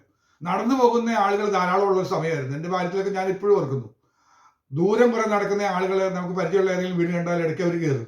കാരണം ക്ഷീണിച്ചണച്ച് വേർത്ത വരുന്നത്. അങ്ങനെ വരുന്ന ധാരാളം പേർക്ക് എൻ്റെ വീട്ടിൽ ധാരാളം വെള്ളം, പലപ്പോഴും അവർക്ക് വെള്ളം കാര്യങ്ങൾ കൊടുത്തിട്ടുണ്ട്. ഒരു ദിവസം ഞാൻ വീട്ടിൽ വന്നവരുടെ എണ്ണമൊക്കെ എടുത്തിട്ട് മമ്മിയോട് ഒരിക്കൽ കണക്ക് പറഞ്ഞു. ഇന്ന് മമ്മി ചായ ഇട്ട് 32 ഗ്ലാസ് ചായ ഇട്ട് കൊടുത്തു എന്ന് പറഞ്ഞു. അന്ന് വന്ന ആളുകളുടെ എണ്ണം അത്ര അധികമായിരുന്നു. എന്ന് പറഞ്ഞാൽ ആ കാലഘട്ടം അതായിരുന്നു. അപ്പൊ അവർക്കൊരു ഗ്ലാസ് ചായ ഇട്ട് എന്നൊക്കെ പറഞ്ഞാൽ ഭയങ്കര വലുതാണ്. സാധാരണ അന്നത്തെ കാലത്ത് പല വീട്ടിലും ചായ ഉണ്ടാക്കാറില്ല, പാലൊഴിച്ച് ചായ കൊടുക്കുന്ന ശീലമില്ല. അതൊക്കെ അപൂർവമായിട്ട് ചായക്കടയിൽ പോയിട്ട് കുടിക്കുന്ന ശീലമൊക്കെ ഉണ്ടായിരുന്ന ഒരു കാലഘട്ടമാണ്. ഒരു കട്ടൻ ചായ, ഒരു കട്ടൻ കാപ്പിയൊക്കെ ഇതിലും ചൂട് വെള്ളം അനർത്തി കൊടുക്കുക. പിന്നെ പല വീട്ടിലും ഞാൻ പോയപ്പോൾ കിട്ടിയിട്ടുള്ളത് എന്താ വെച്ചാൽ വെള്ളത്തിൽ പഞ്ചസാര കലക്കി കിട്ടുമായിരുന്നു. വെറും പഞ്ചസാര മാത്രം കലക്കി കിട്ടുന്ന ഒരു കാലഘട്ടം ഉണ്ടായിരുന്നു. എന്നാൽ ആ കാലഘട്ടത്തിലൊക്കെ ഈ യാത്ര ചെയ്യുന്ന ആളുകളുണ്ടായിരുന്നു. ഒന്ന് ഓർത്ത് നോക്കി, അന്നൊക്കെ ഞാൻ ഓർത്തിട്ടുണ്ട് എത്ര ചായ ഇട്ട് കൊടുക്കുന്നു, എത്ര വെള്ളം കൊടുക്കുന്നു. പിന്നീട് വായിച്ചപ്പോഴാണ് എനിക്ക് മനസ്സിലായി കർത്താവേ അതിനൊക്കെ പ്രതിഫലം കിട്ടുന്നു, അതിനെല്ലാം പ്രതിഫലം കിട്ടുന്നു. അതിന് പല നന്മകളും ഇപ്പൊ നമ്മൾ അനുഭവിക്കുക, ഇപ്പൊ പലതും അനുഭവിക്കുക. ഇന്ന് പട്ടിണി കൂടാതെ ജീവിക്കാനായിട്ട് ദൈവം വഴികളെ തുറന്നു തന്നപ്പോൾ ഞാൻ പലപ്പോഴും കണ്ണു നിറഞ്ഞ് ദൈവത്തെ സ്തുതിച്ചിട്ടുണ്ട്. കാരണം എന്താ, ഇതിനെല്ലാം പ്രതിഫലം കിട്ടും. ഇവിടെ വെച്ച് മാത്രമല്ല കേട്ടോ, അവിടെ കിടക്കുന്നേ ഉള്ളൂ, പ്രതിഫലം കിടക്കുന്നേ ഉള്ളൂ. അങ്ങനെ വെള്ളം കൊടുത്തത് നമ്മളിതൊന്നും ഓർത്തിട്ടില്ല. വീട്ടിലൊരാൾ വന്നതിൽ നിന്ന് ഓർത്ത് വെള്ളം കൊടുത്തതാ. അതിന് വരെ പ്രതിഫലം കിട്ടാതെ പോകില്ല എന്ന് പറഞ്ഞത് വേറെ ആരുമില്ല, നമ്മുടെ കർത്താവ് പറഞ്ഞിട്ടോ. അതിന് പ്രതിഫലം കിട്ടാതെ പോകില്ല എന്ന് 100% ഗ്യാരണ്ടി പറഞ്ഞിരിക്കുക. ലൂക്കോസിന്റെ സുവിശേഷത്തിന്റെ 6:22-23 വാക്യങ്ങൾ വായിക്കുമ്പോൾ, ലൂക്കോസ് സുവിശേഷത്തിന്റെ 6:22-23 വായിക്കുമ്പോൾ അവിടെ കാണാനായിട്ട് ചെയ്യുന്നത് 15ാമത്തെ കാര്യം കാണാനായിട്ട് ചെയ്യുന്നു, ദൈവനാമം നിമിത്തം കഷ്ടം സഹിക്കുമ്പോൾ അതിന് പ്രതിഫലം കിട്ടും. അത് പിന്നെയും നമുക്ക് ഓർമ്മയുള്ളൊരു കാര്യമാണ്. ദൈവനാമ നിമിത്തം കഷ്ടം സഹിച്ചവർ ധാരാളം ഇല്ലേ. ജ്ഞാനക്കുളത്തില് ഇറങ്ങി അവിടെ നിന്ന് പൊങ്ങി കരയ്ക്ക് കയറിയപ്പോ പോത്തിന് തെല്ലുന്ന വടി കൊണ്ട് അടിച്ച് ഓടിച്ചതും അനുഭവമൊക്കെ കേൾക്കാനായിട്ട് വന്നു. അങ്ങനെയുള്ള അനുഭവങ്ങൾ ഓർത്ത് നോക്കി. ഞാൻ കഴിഞ്ഞ ദിവസം കർത്താവിൽ മരിച്ചുപോയ പ്രിയ അമ്മച്ചിയുടെ സംസ്കാര ശുശ്രൂഷിക്കാൻ വന്ന ഒരു ദൈവാസൻ പറയാനിട വന്നു. അവരുടെ ആരംഭകാലത്തിലെ അവരുടെ പിതാവിന്റെ പിതാവ് വിശ്വാസത്തിലേക്ക് വന്നു, സ്നാനപ്പെടാൻ തീരുമാനിച്ചു. സ്നാനത്തിനായിട്ട് ചെന്നു. സ്നാനക്കുളത്തിൽ എത്തുന്നതിന് തൊട്ട് മുമ്പ് അദ്ദേഹത്തിന്റെ പിതാവ് വന്ന് ഈ പൊതുരത്തിൽ നിന്ന് വടിയെടുത്ത് ഓടിച്ചു അവിടെ ശുശ്രൂഷ നടത്താൻ സമ്മതിച്ചില്ല എന്ന് പറഞ്ഞു. പിന്നീട് രഹസ്യമായിട്ട് മറ്റൊരു സ്ഥലത്ത് പോയിട്ടാണ് സ്നാനപ്പെട്ടെന്ന് പറഞ്ഞു. അന്നത്തെ കാലത്തേക്കുള്ള അനുഭവങ്ങളാണ് പറയുന്നത്. അങ്ങനെ കഷ്ടം സഹിച്ച ആളുകളുണ്ട്. അവരൊക്കെ അക്കരനാട്ടിൽ കുറെ പേര് പോയി. ഇന്നത്തെ കാലത്ത് പലരും കഷ്ടം സഹിക്കുന്നത് വരുന്നില്ല. എന്നാൽ ഇപ്പോഴും ചെറുതായിട്ടും വലുതുമായിട്ടും പലയിടങ്ങളിൽ കഷ്ടം സഹിക്കുന്ന ആളുകളുണ്ട്. ഇവരുടെ കർത്താവിന്റെ നാമനിമിത്തം കഷ്ടം സഹിക്കുന്നവന് ദൈവം പ്രതിഫലം കൊടുക്കുന്നതാണ് ഗ്യാരണ്ടിയോടെ പറഞ്ഞിരിക്കുക. കർത്താവിന്റെ നാമനിമിത്തം കഷ്ടം സഹിക്കുമ്പോൾ പ്രതിഫലം ലഭിക്കുന്നു. 1 കൊരിന്ത്യർ 3:14 പറയുന്നു, ഒരുത്തൻ പണിത പ്രവൃത്തി നിലനിൽക്കുന്നുവെങ്കിൽ അവന് പ്രതിഫലം കിട്ടുന്നു. അവിടെ നമുക്ക് അറിയുന്നൊരു ഭാഗമാണ്. പുല്ല്, അതുപോലെ മരം, ഇരുമ്പ്, ഇതൊക്കെ തുടങ്ങി പല വസ്തുക്കൾ ഉപയോഗിച്ച് പണിയുന്ന പണികളുണ്ട്. അതേപോലെ വില കൂടിയ വസ്തുക്കൾ ഉപയോഗിച്ച് പൊന്നെ വെള്ളി ഒക്കെ ഉപയോഗിച്ച് പണിയുന്ന പണികളുണ്ട്. നമ്മൾ പണിത പണി എന്താണെന്ന് നോക്കിയിട്ടാണ്. അതായത് അനുഗ്രഹിക്കപ്പെട്ട ദൈവകൃപയ്ക്ക് ദൈവനാമത്തിന് മഹത്വം വരുന്ന രീതിയിൽ നമ്മൾ എന്തെങ്കിലും പ്രവൃത്തി ചെയ്തിട്ടുണ്ടെങ്കിൽ ആ പണിത പണിക്ക് അതിന് പ്രതിഫലം കിട്ടുന്ന അവിടെ ഗ്യാരണ്ടി പറയുകയാണ്. പ്രതിഫലം കിട്ടും. ഒരുത്തൻ പണിത പ്രവൃത്തി നിലനിൽക്കുന്നു എങ്കിൽ അതിന് പ്രതിഫലം കിട്ടും. തീയിൽ എന്ന കൂടെ പോലെ ശോധനയും. തീയിൽ ശോധന ചെയ്യുമ്പോൾ വെന്തു പോകാത്ത പണിയാണ് നമ്മുടെ ആത്മീയ ശുശ്രൂഷകൾ എങ്കിൽ വെന്തു പോകുന്ന ആത്മീയ ശുശ്രൂഷകൾ ചെയ്താൽ അതിനൊന്നും പ്രതിഫലം കിട്ടില്ല. അപ്പോൾ ദൈവവചനം ശുശ്രൂഷിക്കുമ്പോഴൊക്കെ ശ്രദ്ധിക്കണം. അടിസ്ഥാനമിട്ട് ആരെങ്കിലും ഒന്ന് ബൂസ്റ്റ് ചെയ്ത് വെറുതെ പൊക്കി പറഞ്ഞ് കുറെ കിട്ടും എന്നൊക്കെ പറഞ്ഞ്, ഞാൻ അങ്ങനെ ഇടയ്ക്ക് ദൈവാസന്മാരൊക്കെ സംസാരിക്കുമ്പോൾ നിങ്ങൾ പറയാറുണ്ട്, വെറും ഗ്യാസ് പ്രസംഗിക്കുന്ന ആളുകളുണ്ട്. വെറും ഗ്യാസാ, ഒന്നുമില്ല, പ്രസംഗം കഴിയുമ്പോൾ ഒന്നുമില്ല, സബ്ജക്റ്റും ഇല്ല, പ്രെഡിക്കറ്റും ഇല്ല എന്നൊക്കെ പറഞ്ഞ പോലെ എന്താ സംസാരിക്കുന്നത് അറിഞ്ഞുകൂടാ, അവർക്ക് അറിഞ്ഞുകൂടാ, കേൾക്കുന്നവർക്ക് അറിഞ്ഞുകൂടാ. ആ രീതിയിലൊക്കെ പ്രസംഗിച്ചാൽ അത് വെന്തു പോവുകയുള്ളൂ. എന്നാൽ ദൈവത്തിന്റെ ഒരു സന്ദേശം, ഒരു ദൈവിക ചിന്ത ദൈവസന്നിധിയിൽ ഇരുന്ന് പ്രാപിച്ച് കർത്താവെ എനിക്ക് കിട്ടിയ ആലോചന, എന്റെ ഹൃദയത്തിൽ വന്ന സന്തോഷം കർത്താവെ പങ്കുവയ്ക്കുന്നു എന്നുള്ള പ്രാർത്ഥനയോടുകൂടെ ദൈവസന്നിധിയിൽ പറയുകയും പഠിപ്പിക്കുകയൊക്കെ ചെയ്താൽ അതിന് പ്രതിഫലം കിട്ടും. കാരണം എന്താ, അത് വെന്തു പോകുന്നില്ല.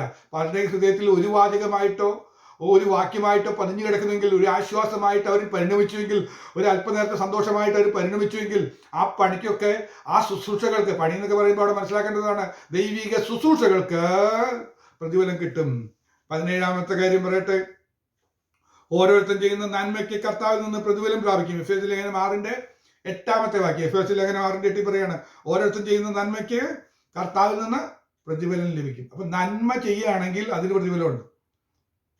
അത് കർത്താവ് തന്നെ പ്രതിഫലം തരും. എന്ന് പറഞ്ഞാൽ സൺഡേ സ്കൂളിലെ പഠിത്തമൊക്കെ കഴിഞ്ഞിട്ട് ആനിവേഴ്സറിക്ക് ചെല്ലുമ്പോൾ അധ്യക്ഷൻ സമ്മാനം എടുത്തു കൊടുക്കുമ്പോൾ ചെന്ന് മേടിക്കുന്നത് പോലെ നമുക്ക് പോയി മേടിക്കാൻ പറ്റുമെന്ന് പറഞ്ഞു. കർത്താവ് ഇങ്ങനെ എടുത്ത് സമ്മാനം പ്രതിഫലം തരാൻ പോകുന്ന ദിവസമുണ്ടെന്ന് പറഞ്ഞു. പ്രതിഫല വിഭജന ദിവസമൊക്കെ നമ്മൾ മനസ്സിലാക്കിയിട്ടുണ്ടല്ലോ. ഇന്നിപ്പോൾ സബ്ജക്റ്റ് അല്ലാത്തത് കൊണ്ട് അവിടേക്ക് പോകുന്നില്ല. അപ്പോൾ അങ്ങനെ നമുക്ക് പോയി വാങ്ങുന്ന ഒരു ദിവസം ഒന്ന് ഓർത്ത് നോക്കി, എന്നാ സന്തോഷമായിരിക്കും ഓർത്ത്. അപ്പോൾ എന്തെങ്കിലും നന്മയൊക്കെ ചെയ്തു നോക്ക്. ഒരു നന്മ ചെയ്യുന്നു, നന്മ ചെയ്യാൻ അറിഞ്ഞിട്ടും അത് ചെയ്യാത്തവൻ അത് പാപം തന്നെ. എന്നാൽ നന്മ ചെയ്യാൻ അറിഞ്ഞാൽ അത് ചെയ്യണം. എന്താ ചെയ്യേണ്ട നന്മ? പണ്ട് ഞാൻ പലപ്പോഴും പറഞ്ഞിട്ടുള്ള ഓർമ്മപ്പെടുത്തിയിട്ടുണ്ട്. ബസ്സിൽ യാത്ര ചെയ്യുന്ന സമയത്ത് എനിക്ക് സീറ്റ് കിട്ടി. എന്നാൽ അതിനേക്കാൾ ആവശ്യത അനുഭവിക്കുന്ന ഒരാൾ വന്നപ്പോൾ ആ ബസ്സിലെ സീറ്റിൽ നിന്ന് എഴുന്നേറ്റ് നിന്ന് അയാളെ ഇരുത്താൻ നമുക്ക് കഴിഞ്ഞാൽ അതും ഒരു നന്മയാണ്, ചെറിയൊരു കാര്യമാണ്. പക്ഷെ അതിന് പ്രതിഫലം കിട്ടും. ഇതൊക്കെ ഓർത്ത് ഞാൻ പലപ്പോഴും ചെയ്തിട്ടുണ്ട്. അത് ഓർമ്മ വരും, വാക്യം തെറ്റി വരും. അതുപോലെ തന്നെ മറ്റൊരു വാക്യമാണ്, നാം മറ്റുള്ളവരിൽ നിന്ന് എന്താഗ്രഹിക്കുന്നത് നാം അവർക്ക് ചെയ്തു കൊടുക്കുക. ഇത് വലിയൊരു പ്രശ്നമാണ്. നമ്മൾ ബസ്സിൽ കയറുമ്പോൾ ചിലപ്പോൾ നമ്മൾ ഓർക്കുന്നുണ്ട്, ആരെങ്കിലും ഒന്ന് ബസ്സിൽ നിന്ന് ഇപ്പം ഒന്ന് എഴുന്നേറ്റ് ഇറങ്ങി പോവുകയാണെങ്കിൽ, ഞാൻ നിൽക്കുന്നിടത്ത് എഴുന്നേറ്റ് പോവുകയാണെങ്കിൽ ഇരിക്കായിരുന്നല്ലോ എന്ന് ഓർക്കാറുണ്ട്. അപ്പോൾ എനിക്കിത് ഈ വാക്യം ഓർമ്മ വന്നാൽ വല്ലാത്ത വിഷമം വരും. ബസ്സിൽ ഇരിക്കാൻ പറ്റാറില്ലായിരുന്നു. അങ്ങനെ വിഷമം അനുഭവിച്ചിട്ടുണ്ട്. കാരണം അതൊരു പ്രതിഫലമായി കിട്ടുന്ന നല്ല കാര്യമാണല്ലോ എന്ന് ഓർത്തത്. എന്ന് പറഞ്ഞാൽ ചെറിയൊരു നന്മയാണ് ചെയ്യുന്നതെങ്കിൽ പോലും അത് വൃഥാവായി പോയില്ല. എത്രയോ വലിയ നന്മകൾ ചെയ്യാൻ പറ്റിയിട്ടുണ്ട്. ഒരാൾക്ക് ജോലി മേടിച്ചു കൊടുക്കാൻ പറ്റുന്നു, അവരെ കഷ്ടതയിൽ പോയി സഹായിക്കുക, അവരെ വീട് വെച്ച് കൊടുക്കുക, എത്രയോ എത്രയോ എത്രയോ എത്രയോ കാര്യങ്ങൾ ചെയ്യാൻ പറ്റിയിട്ടുണ്ട്. അതെല്ലാം പ്രതിഫലം കിട്ടുമെന്ന് പറയുന്നത്. 18ാമത്തെ കാര്യം കൊലോസ്യ ലേഖനം 3:24, അവകാശം എന്ന പ്രതിഫലം കർത്താവ് തരുമെന്ന് പറഞ്ഞേ. കർത്താവായ ക്രിസ്തുവിനെ സേവിപ്പിൻ. ക്രിസ്തുവിനെ സേവിക്കുന്നവർക്ക് പ്രതിഫലം കിട്ടും. കർത്താവിനെ സേവിക്കുന്നതുകൊണ്ട് ഒരു ദോഷം വരാൻ പോകുന്നില്ല, അതിന് പ്രതിഫലം കിട്ടും. ആ പ്രതിഫലത്തെ കുറിച്ച് പറഞ്ഞിട്ടുണ്ട്, അവകാശം എന്ന പ്രതിഫലം എന്നാ. അതൊക്കെ നമുക്ക് അറിഞ്ഞുകൂടാ.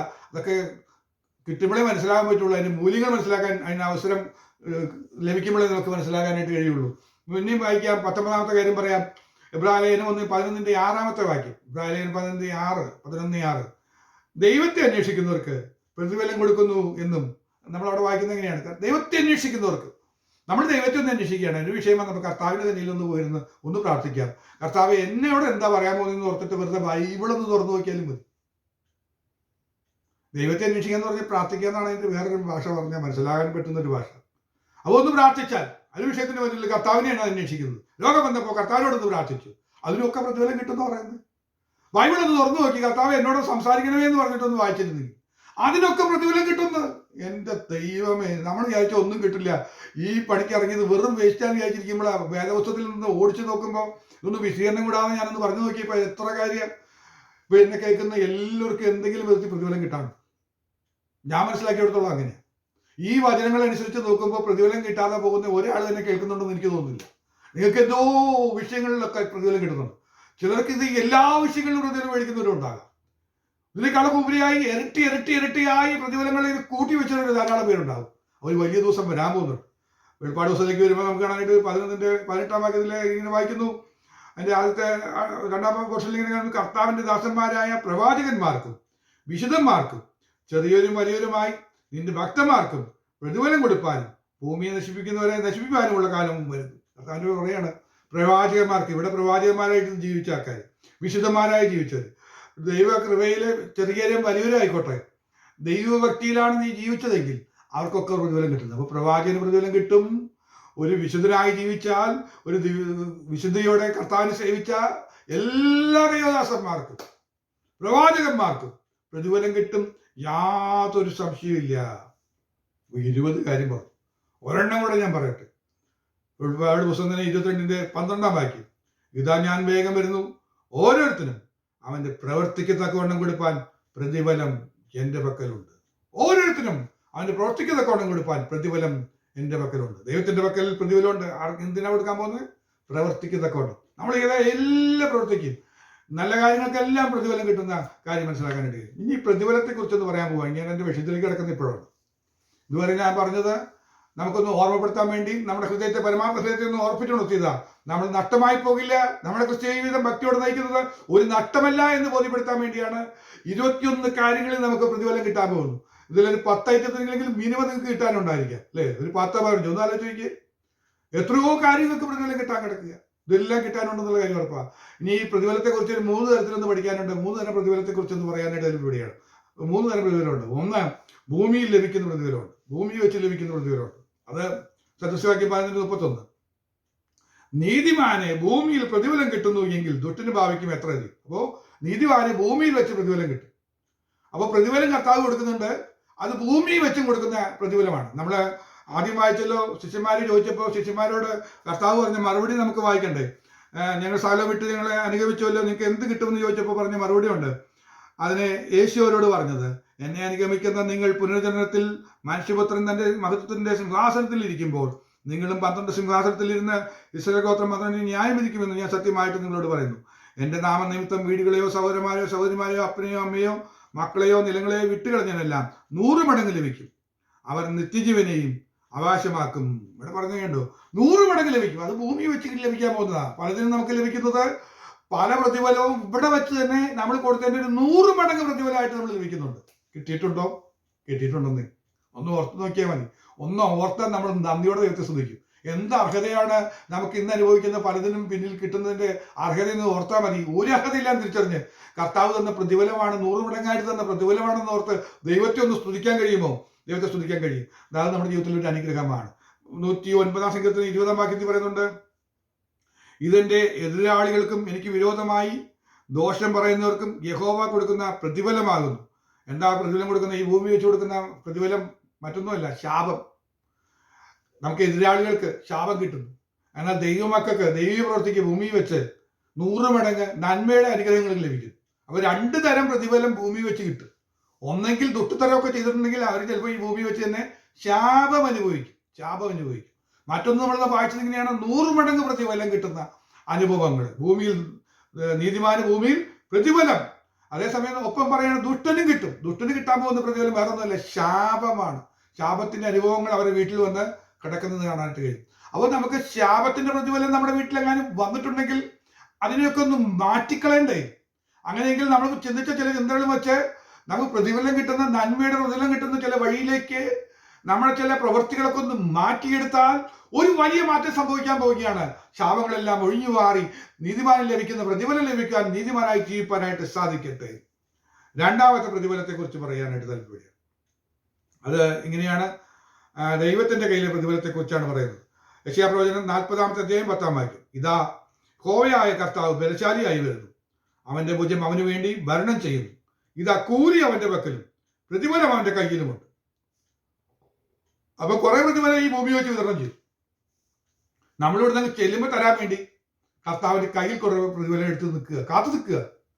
നമ്മളങ്ങ് ചെന്നാൽ മതി, എടുത്തു തരാൻ വേണ്ടി കാത്തു നിൽക്കുക. അവന്റെ കയ്യിൽ തന്നെ എടുത്തു വെച്ചിട്ടുണ്ട് പ്രഷ്യസ് ആയത് പലതും. എന്താണെന്ന് നമുക്ക് അവിടെ ചെന്നാലേ അറിയാൻ പറ്റുള്ളൂ. അവൻ തരുന്ന പ്രതിഫലത്തിന്റെ മാറ്റൊന്നും നമുക്ക് വിശദീകരിക്കാൻ പറ്റില്ല. അത്രമാത്രം നല്ല പ്രതിഫലങ്ങൾ കിട്ടുന്നുണ്ട്. യെശയ്യാപ്രവചനം 49 വാക്യം അതുപോലെ തന്നെ വീണ്ടും പറയുന്ന ഓർമ്മപ്പെടുത്തുന്ന, ഞാനോ വെറുതെ അധ്വാനിച്ചു, എന്റെ ശക്തിയെ വ്യർത്ഥമായും നിഷ്ഫലമായും ചെലവഴിച്ചിരിക്കുന്നു എന്ന് പറഞ്ഞു. എങ്കിലും എന്റെ ന്യായം യഹോവയുടെ പക്കലും എന്റെ പ്രതിഫലം എന്റെ ദൈവത്തിന്റെ പക്കലും ഇരിക്കുന്നു. എന്റെ പ്രതിഫലം നമുക്ക് കിട്ടാനുള്ള കുറെ പ്രതിഫലം കിട്ടാതിരിക്കുന്നെങ്കിൽ അതെവിടെ പോയിട്ടില്ല, അത് ഡെപ്പോസിറ്റ് ആയിട്ട് ഇപ്പോഴും ഇരിക്കുക. എവിടെയാ? ദൈവത്തിന്റെ പക്കൽ തന്നെ ഇപ്പോഴും ആ പ്രതിഫലം ഇരിക്കുന്നു എന്ന് ഓർത്ത് ദൈവത്തെ ശ്രദ്ധിക്കുകയാണ്. ഇനി വാക്യങ്ങൾ കാണാൻ കഴിയുന്നുണ്ട്. 62:11 യെശയ്യാപ്രവചനം 62:11 ഇതാ നിന്റെ രക്ഷ വരുന്നു, കൂലി അവന്റെ പക്കലും പ്രതിഫലം അവന്റെ കയ്യിലും ഉണ്ട്. കർത്താവിന്റെ കയ്യിലുണ്ടെന്ന് പറയുന്നത്. അപ്പോൾ രണ്ടാമത്തെ തരം പ്രതിഫലം എന്ന് പറഞ്ഞാൽ ഒന്ന് ഭൂമിയിൽ ലഭിക്കുന്നത്, രണ്ട് കർത്താവിന്റെ കയ്യിലുള്ള പ്രതിഫലം. കർത്താവ് കയ്യിൽ പിടിച്ചിരിക്കുകയാണ്. കയ്യിൽ പിടിച്ചിരിക്കുന്ന കുറച്ച് പ്രതിഫലമുണ്ട് എന്ന് സിയോൻ പുത്രിയോട് പറയും. എന്നിങ്ങനെ യഹോവ ഭൂമിയുടെ അർദ്ധിയോളം ഘോഷിച്ചിരിക്കുന്നു. കർത്താവ് അങ്ങ് പ്രസിദ്ധം ചെയ്തിരിക്കും, എന്റെ കയ്യിൽ പ്രതിഫലം ഉണ്ടെന്നേ, നിങ്ങൾക്ക് ഇത് ഞാൻ തരാമെന്ന് പറഞ്ഞത് വെറുതെ അല്ല, എന്റെ കയ്യിൽ പ്ലേ ഉണ്ട് പ്രതിഫലം എന്ന് പറഞ്ഞിരിക്കുകയാണ്. അത് വെളിപ്പാട് പുസ്തകത്തിൽ പറയുന്നുണ്ട്, ഇതാ ഞാൻ വേഗം വരുന്നു, ഓരോരുത്തരും അവന്റെ പ്രവർത്തിക്കുന്നതൊക്കെ വേണം കൊടുപ്പാൻ പ്രതിഫലം എന്റെ പക്കലുണ്ടെന്ന് പറഞ്ഞിരിക്കുന്നത്. കർത്താവിന്റെ കസ്റ്റഡിയിൽ കുറെ പ്രതിഫലമുണ്ട്. ഇനി മൂന്നാമത്തെ പ്രതിഫലത്തെ കുറിച്ച് പറയാം. ഇതൊക്കെ കസ്റ്റഡിയിലുള്ള പ്രതിഫലങ്ങൾക്ക് ഒരു ലിമിറ്റ് ഉണ്ട്. എന്നാൽ ഇനി കുറച്ച് പ്രതിഫലമുണ്ട്. എന്താ പ്രതിഫലം എന്നൊരു പ്രത്യേകത പറയാം. മത്തായിയുടെ സുവിശേഷം 5:12 വാക്യത്തിൽ മൂന്നാമത്തെ കാര്യമാണ്, സ്വർഗത്തിൽ നിങ്ങളുടെ പ്രതിഫലം വലുതാകുകൊണ്ട് സന്തോഷിച്ചുല്ലസിപ്പിൻ. നിങ്ങൾക്ക് മുമ്പ് ഉണ്ടായിരുന്ന പ്രവാചകന്മാരെയും അവർ അങ്ങനെ ചെയ്ത് തന്നെ ഉപദ്രവിച്ചുവല്ലോ. അവിടെ പറഞ്ഞ കഥ എങ്ങനെയാണ്? കർത്താവ് പറയുകയാണ്, ഈ പ്രവാചകന്മാരെയും ദൈവകൃപയിൽ നിൽക്കുന്നവർക്കൊക്കെ ഉപദ്രവം കുറെ സഹിക്കുമല്ലോ. അങ്ങനെ സഹിക്കുന്നവർക്ക് വേണ്ടിയുള്ള പ്രതിഫലം ഉണ്ടല്ലോ, അത് കൈ പിടിച്ചാലൊന്നും ഒതുങ്ങില്ല എന്ന് പറയുന്നത്. കർത്താവിന്റെ കൈ പോലും ഒതുങ്ങാത്ത രീതിയിലുള്ള വലിയ പ്രതിഫലം കിട്ടാൻ പോകും. അതുകൊണ്ട് പറയുന്നത്, സ്വർഗത്തിൽ നിങ്ങളുടെ പ്രതിഫലം വലുതാകുകൊണ്ട് വലിയ പ്രതിഫലം. അത് കയ്യിൽ നിന്ന് പിടിക്കുന്ന പ്രതിഫലമൊന്നുമല്ല, വലിയ പ്രതിഫലം, സ്വർഗത്തിൽ സൂക്ഷിച്ചിരിക്കുന്ന പ്രതിഫലങ്ങളുണ്ട്. അപ്പൊ 3 തരം പ്രതിഫലങ്ങളാണ് നമുക്ക് ലഭിക്കാനായിട്ട് പോകുന്നത്. ഒന്ന് ഭൂമിയിൽ വെച്ച് ലഭിക്കുന്ന പ്രതിഫലം, 2 കർത്താവിന്റെ കയ്യിലുള്ള പ്രതിഫലങ്ങൾ. അത് ഓരോരുത്തർ പ്രവർത്തിക്കത്തക്കവണ്ണമുള്ള പ്രതിഫലങ്ങളൊക്കെ കർത്താവ് കയ്യിൽ കരുതി വെച്ചിട്ടുണ്ട്, അത് കിട്ടാൻ പോകുന്നുണ്ട്. എന്നാൽ വലിയ പ്രതിഫലങ്ങളുണ്ട്, ഇത് കയ്യിലൊന്നും ഒതുങ്ങാത്ത വിധത്തില്. ആ പ്രതിഫലത്തെ കുറിച്ചൊന്നും പറയാൻ പോലും ചിന്തിക്കാനോ നമുക്ക് കഴിയില്ല, അത്രമാത്രമായിരിക്കും. എന്ന് പറഞ്ഞാൽ ഇപ്പോൾ ഒരാൾക്ക് പ്രതിഫലമായിട്ട് കൊടുക്കുന്നത് ഒരു വസ്തുവാണെങ്കിൽ, അല്ലേ, ഒരു കെട്ടിടമാണെങ്കിൽ അത് കയ്യിൽ നിന്ന് എടുത്ത് കൊടുക്കാൻ പറ്റില്ല. നമ്മൾ പ്രതീകമായിട്ട് ഈ താക്കോലിന് കൊടുക്കാനൊക്കെ പറ്റുള്ളൂ. എന്ന് പറഞ്ഞ പോലെ ഇവിടെ കിട്ടാൻ പോകുന്ന വലിയ വലിയ പ്രതിഫലം, സ്വർഗത്തിലെ വലിയ പ്രതിഫലമാണ് കിട്ടാൻ പോകുന്നത് എന്ന് കാണാനായിട്ട് കഴിയുന്നുണ്ട്. ഇനി പ്രതിഫലങ്ങളെ, കിട്ടാൻ പോകുന്ന പ്രതിഫലങ്ങളെ എല്ലാം നമുക്ക് അറിയില്ല. ചിലതിനെ കുറിച്ചൊരു സൂചന ചില പ്രതിഫലങ്ങൾ എന്തൊക്കെയാണെന്ന് പറഞ്ഞിട്ടുണ്ട്. അതെന്താണെന്ന് ഞാൻ പറഞ്ഞേക്കാം. പ്രതിഫലത്തെ കുറിച്ച് പറയുമ്പോൾ അതുകൂടെ നമ്മൾ ഓർക്കണമല്ലോ. അപ്പൊ 3 തരം പ്രതിഫലങ്ങളാണ് കിട്ടാൻ പോകുന്നത്. ഭൂമി വെച്ച് ലഭിക്കുന്ന പ്രതിഫലങ്ങൾ പലതും നമ്മൾ പ്രാപിച്ചു കഴിഞ്ഞു. ഇനി കർത്താവിന്റെ കയ്യിൽ നിന്ന് കിട്ടാനുള്ളത് ക്രിസ്ത്യാനിയായിട്ട് കഷ്ടം സഹിക്കേണ്ടി വന്നിട്ടുണ്ടോ? കർത്തനാമ നിമിത്തം ഉദരമോ കഷ്ടമോ സഹിച്ചിട്ടുണ്ടോ? സംശയിക്കേണ്ട, നിനക്ക് സ്വർഗത്തിൽ വലിയ പ്രതിഫലം ഉണ്ടെന്നുള്ളതാണ് അവിടെ ഓർമ്മപ്പെടുത്തിയിരിക്കുന്നത്. ഇനി ആ പ്രതിഫലങ്ങളെ കുറിച്ച് ചില സൂചനകൾ നമുക്ക് ലഭിക്കുന്നുണ്ട്. ചില കാര്യങ്ങൾ എല്ലാം നമുക്ക് വ്യക്തമായിട്ട് പറഞ്ഞിട്ടില്ല. അത് പലതും അവിടെ ചെന്നേ നമുക്ക് കാണാൻ പറ്റുള്ളൂ. എന്നാൽ അത്തരം സൂചനകളിലുള്ള ഒരു 4-5 കാര്യങ്ങൾ പെട്ടെന്നൊന്ന് പറയാനും ഞാൻ നേരത്തെ പറഞ്ഞ പോലെ 1-2 പ്രതിഫലത്തെ കുറിച്ചൊന്ന് വിശദീകരിക്കാനും താല്പര്യപ്പെടുന്നു. ചുരുക്കം സമയങ്ങളിലുള്ള അതും കൂടെ വിശദീകരിച്ച് ഞാനിവിടെ വാക്കുകളെ ചുരുക്കാനായിട്ട് താല്പര്യപ്പെടുകയാണ്. സദൃശവാക്യം 11:30 പറയുന്നു, നീതിമാന് ജീവവൃക്ഷം പ്രതിഫലം. വെളിപ്പാട് പുസ്തകം 2:7 പറയുന്നു, ജയിക്കുന്നവന് ഞാൻ ദൈവത്തിന്റെ പരദീസയിലുള്ള ജീവവൃക്ഷത്തിന്റെ ഫലം തിന്മാൻ കൊടുക്കും. അപ്പോൾ കിട്ടാൻ പോകുന്ന ഒരു പ്രതിഫലം ഇതാണ്, ജീവവൃക്ഷമാണ്, അല്ലെങ്കിൽ ജീവവൃക്ഷത്തിന്റെ ഫലമാണ്. അതിന്റെ മറ്റൊരു ഭാഷയെ പറഞ്ഞ ജീവവൃക്ഷത്തിന്റെ ഫലം എന്നൊക്കെ പറഞ്ഞു കഴിഞ്ഞാൽ നിത്യജീവനാണ്, നിത്യജീവൻ. നമുക്ക് ലഭിക്കുന്ന ഒരു പ്രതിഫലം നമുക്ക് നല്ല ബോധ്യത്തോടെ അറിയാവുന്ന കാര്യമാണ്. നിത്യജീവൻ നമുക്ക് ലഭിക്കും എന്ന് നമുക്ക് മനസ്സിലാക്കാനായിട്ട് കഴിയും. 2, അത് നമ്മൾ നേരത്തെ ഓർത്തൊരു വാക്യമാണ്, സദൃശവാക്യത്തിൽ പറഞ്ഞ വാക്യം 22-4 വാക്യത്തിൽ താഴ്മയ്ക്കും യഹോവയ്ക്കുള്ള പ്രതിഫലം പറയുന്നുണ്ട്. ധനവും മാനവും ജീവനുമാകും. ഇത് കിട്ടാൻ പോകുന്നതാണ്. അതായത് 2 കാര്യങ്ങൾ ഇവിടെയാണ്. ധനവും മാനവും ഒക്കെ ഇവിടെ വെച്ച് ലഭിക്കും. ജീവനുണ്ട്, നമുക്ക് ചിലപ്പോൾ ദീർഘായുസ് ലഭിച്ചെന്ന് വരാം. എന്നാൽ അതിനേക്കാൾ ഉപരിയായിട്ട് ഇതെല്ലാം വീണ്ടും റിപ്പീറ്റ് ചെയ്ത് സ്വർഗത്തിൽ ലഭിക്കുന്ന കാര്യമാണ്. അത് പറഞ്ഞ കാര്യം വളരെ ഒന്ന് ശ്രദ്ധിച്ചാൽ മതി അല്ലേ. താഴ്മയും യഹോവയ്ക്കും മാത്രം മതി, അതിന് ഇത്രയും പ്രതിഫലം കിടക്കുക. അത് നമുക്ക് തിരിച്ചറിയാൻ പറ്റുന്ന ഒരു പ്രതിഫലമാണ്. കൊലോസ്യലേഖനത്തിൽ നമ്മൾ വായിച്ചല്ലോ, 3-24 വാക്യത്തിൽ വായിച്ചത്, കർത്താവിനെ സേവിക്കുന്നവർക്ക് ലഭിക്കുന്ന പ്രതിഫലത്തെ കുറിച്ച് പറയുന്ന അവകാശം എന്ന പ്രതിഫലം അവിടെ പ്രത്യേകം പറഞ്ഞിട്ടുണ്ട്. ആ പ്രതിഫലം എന്താണ്? അവകാശം എന്ന പ്രതിഫലം. അവകാശം എന്ന് പറഞ്ഞാൽ പലതിന്റെ അവകാശം കിട്ടാൻ പോവുക. ചില സ്ഥലത്തിന്റെ അവകാശങ്ങൾ, ചില അധികാരങ്ങൾ, അവകാശങ്ങൾ അങ്ങനെ എഴുതി കിട്ടാൻ പോവുക. അങ്ങനെയുള്ള അവകാശങ്ങൾ കിട്ടാൻ പോകുന്ന പ്രതിഫലമുണ്ട് എന്നവിടെ ഓർമ്മപ്പെടുത്തിയിട്ടുണ്ട്. മറ്റേ വിശദീകരണം ആവശ്യമുള്ള ഭാഗം ഞാൻ പറഞ്ഞു. മത്തായിയുടെ സുവിശേഷം 10:41, പ്രവാചകൻ എന്ന് വെച്ച് പ്രവാചകനെ കൈക്കൊള്ളുന്നവന് പ്രവാചകന്റെ പ്രതിഫലം ലഭിക്കും. നീതിമാൻ എന്ന് വെച്ച് നീതിമാനെ കൈക്കൊള്ളുന്നവന് നീതിമാന്റെ പ്രതിഫലം ലഭിക്കും. പ്രവാചകൻ എന്ന് വെച്ച് പ്രവാചകനെ കൈക്കൊള്ളുന്നവന് പ്രവാചകന്റെ പ്രതിഫലം ലഭിക്കും എന്ന് പറഞ്ഞാൽ പ്രവാചകൻ ഈ ഭൂമി വെച്ച് കിട്ടിയ പ്രതിഫലത്തെ കുറിച്ച് നമ്മൾ ചിന്തിച്ചാൽ നമുക്ക് ഓർമ്മ വരുന്നത് ഏലിയാവിനെ കുറിച്ച് വരും. പ്രവാചകൻ ഏലിയാവിന് പ്രതിഫലം കിട്ടിയോ? പ്രവചിച്ചു നടന്ന ഏലിയാവെ നിനക്ക് വല്ല പ്രതിഫലം കിട്ടിയോ? കിട്ടി. ക്ഷാമം വന്ന സമയത്ത്, എല്ലാവരും പട്ടി കൊടുക്കുന്ന സമയത്ത് ഇറച്ചിയും അപ്പവും കിട്ടി, വെള്ളവും കിട്ടി. ഒരു പട്ടിണിയും ഇല്ലാതെ ജീവിക്കാനായിട്ട് പറ്റി. ഇത് പ്രവാചകന് കിട്ടിയൊരു പ്രതിഫലം. ഇനി ആരെങ്കിലും പ്രവാചകൻ എന്ന് വെച്ച് കൈക്കൊണ്ടാൽ അവർക്ക് ഈ പ്രതിഫലം കിട്ടും. അങ്ങനെ ഒരു സഹോദരി ചെയ്തില്ലേ സാരാഫത്തിലെ വിധവ? പ്രവാചകൻ എന്ന് വിചാരിച്ച് പ്രവാചകൻ ഒന്ന് കൈക്കൊണ്ടു. അപ്പോഴും അവർക്ക് കിട്ടിയ പ്രതിഫലം എന്ത് കിട്ടി? ക്ഷാമകാലത്ത് അവള് എത്തുപോയില്ല. അവളും അവളുടെ കുടുംബക്കാരും എല്ലാവരും മഹാവൃത്തി കഴിക്കത്തക്കൊണ്ട് കലത്തിലെ മാവ് തീരാതെയും ഭരണിയിലെ എണ്ണ കുറയാതെയും വരുന്ന ആ അനുഭവം, പ്രവാചകൻ കിട്ടുന്ന പ്രതിഫലം അതേപടി കിട്ടും. സ്വത്രം. പ്രവാചകൻ എന്ന് വെച്ച് ആരെങ്കിലും വീട്ടിൽ കൈക്കൊണ്ടാൽ നമുക്ക് പ്രവാചകൻ കിട്ടുന്ന പ്രതിഫലം കിട്ടുന്ന ഈ പട്ടിണി കിടക്കില്ല എന്ന് ഗ്യാരണ്ടിയാണ്. നിങ്ങൾക്ക് എന്തൊരു ക്ഷാമം വന്നാലും പട്ടിണി കിടക്കേണ്ടി വരില്ല. ഒരു ഗ്യാരണ്ടി പറയാം, കർത്താവ് പറയാം, പ്രതിഫലം കിട്ടും എന്ന് പറഞ്ഞ്. മറ്റൊരു കാര്യം മനസ്സിലാക്കാനായിട്ട് കഴിയുന്നത്, ഈ പ്രവാചകന് വെച്ച് കിട്ടുന്ന ഒരു പ്രതിഫലം, ഏലിയാവിന് കിട്ടിയൊരു പ്രതിഫലമാണ് മരണം മാറിപ്പോയി, മരിക്കേണ്ടി വന്നില്ല.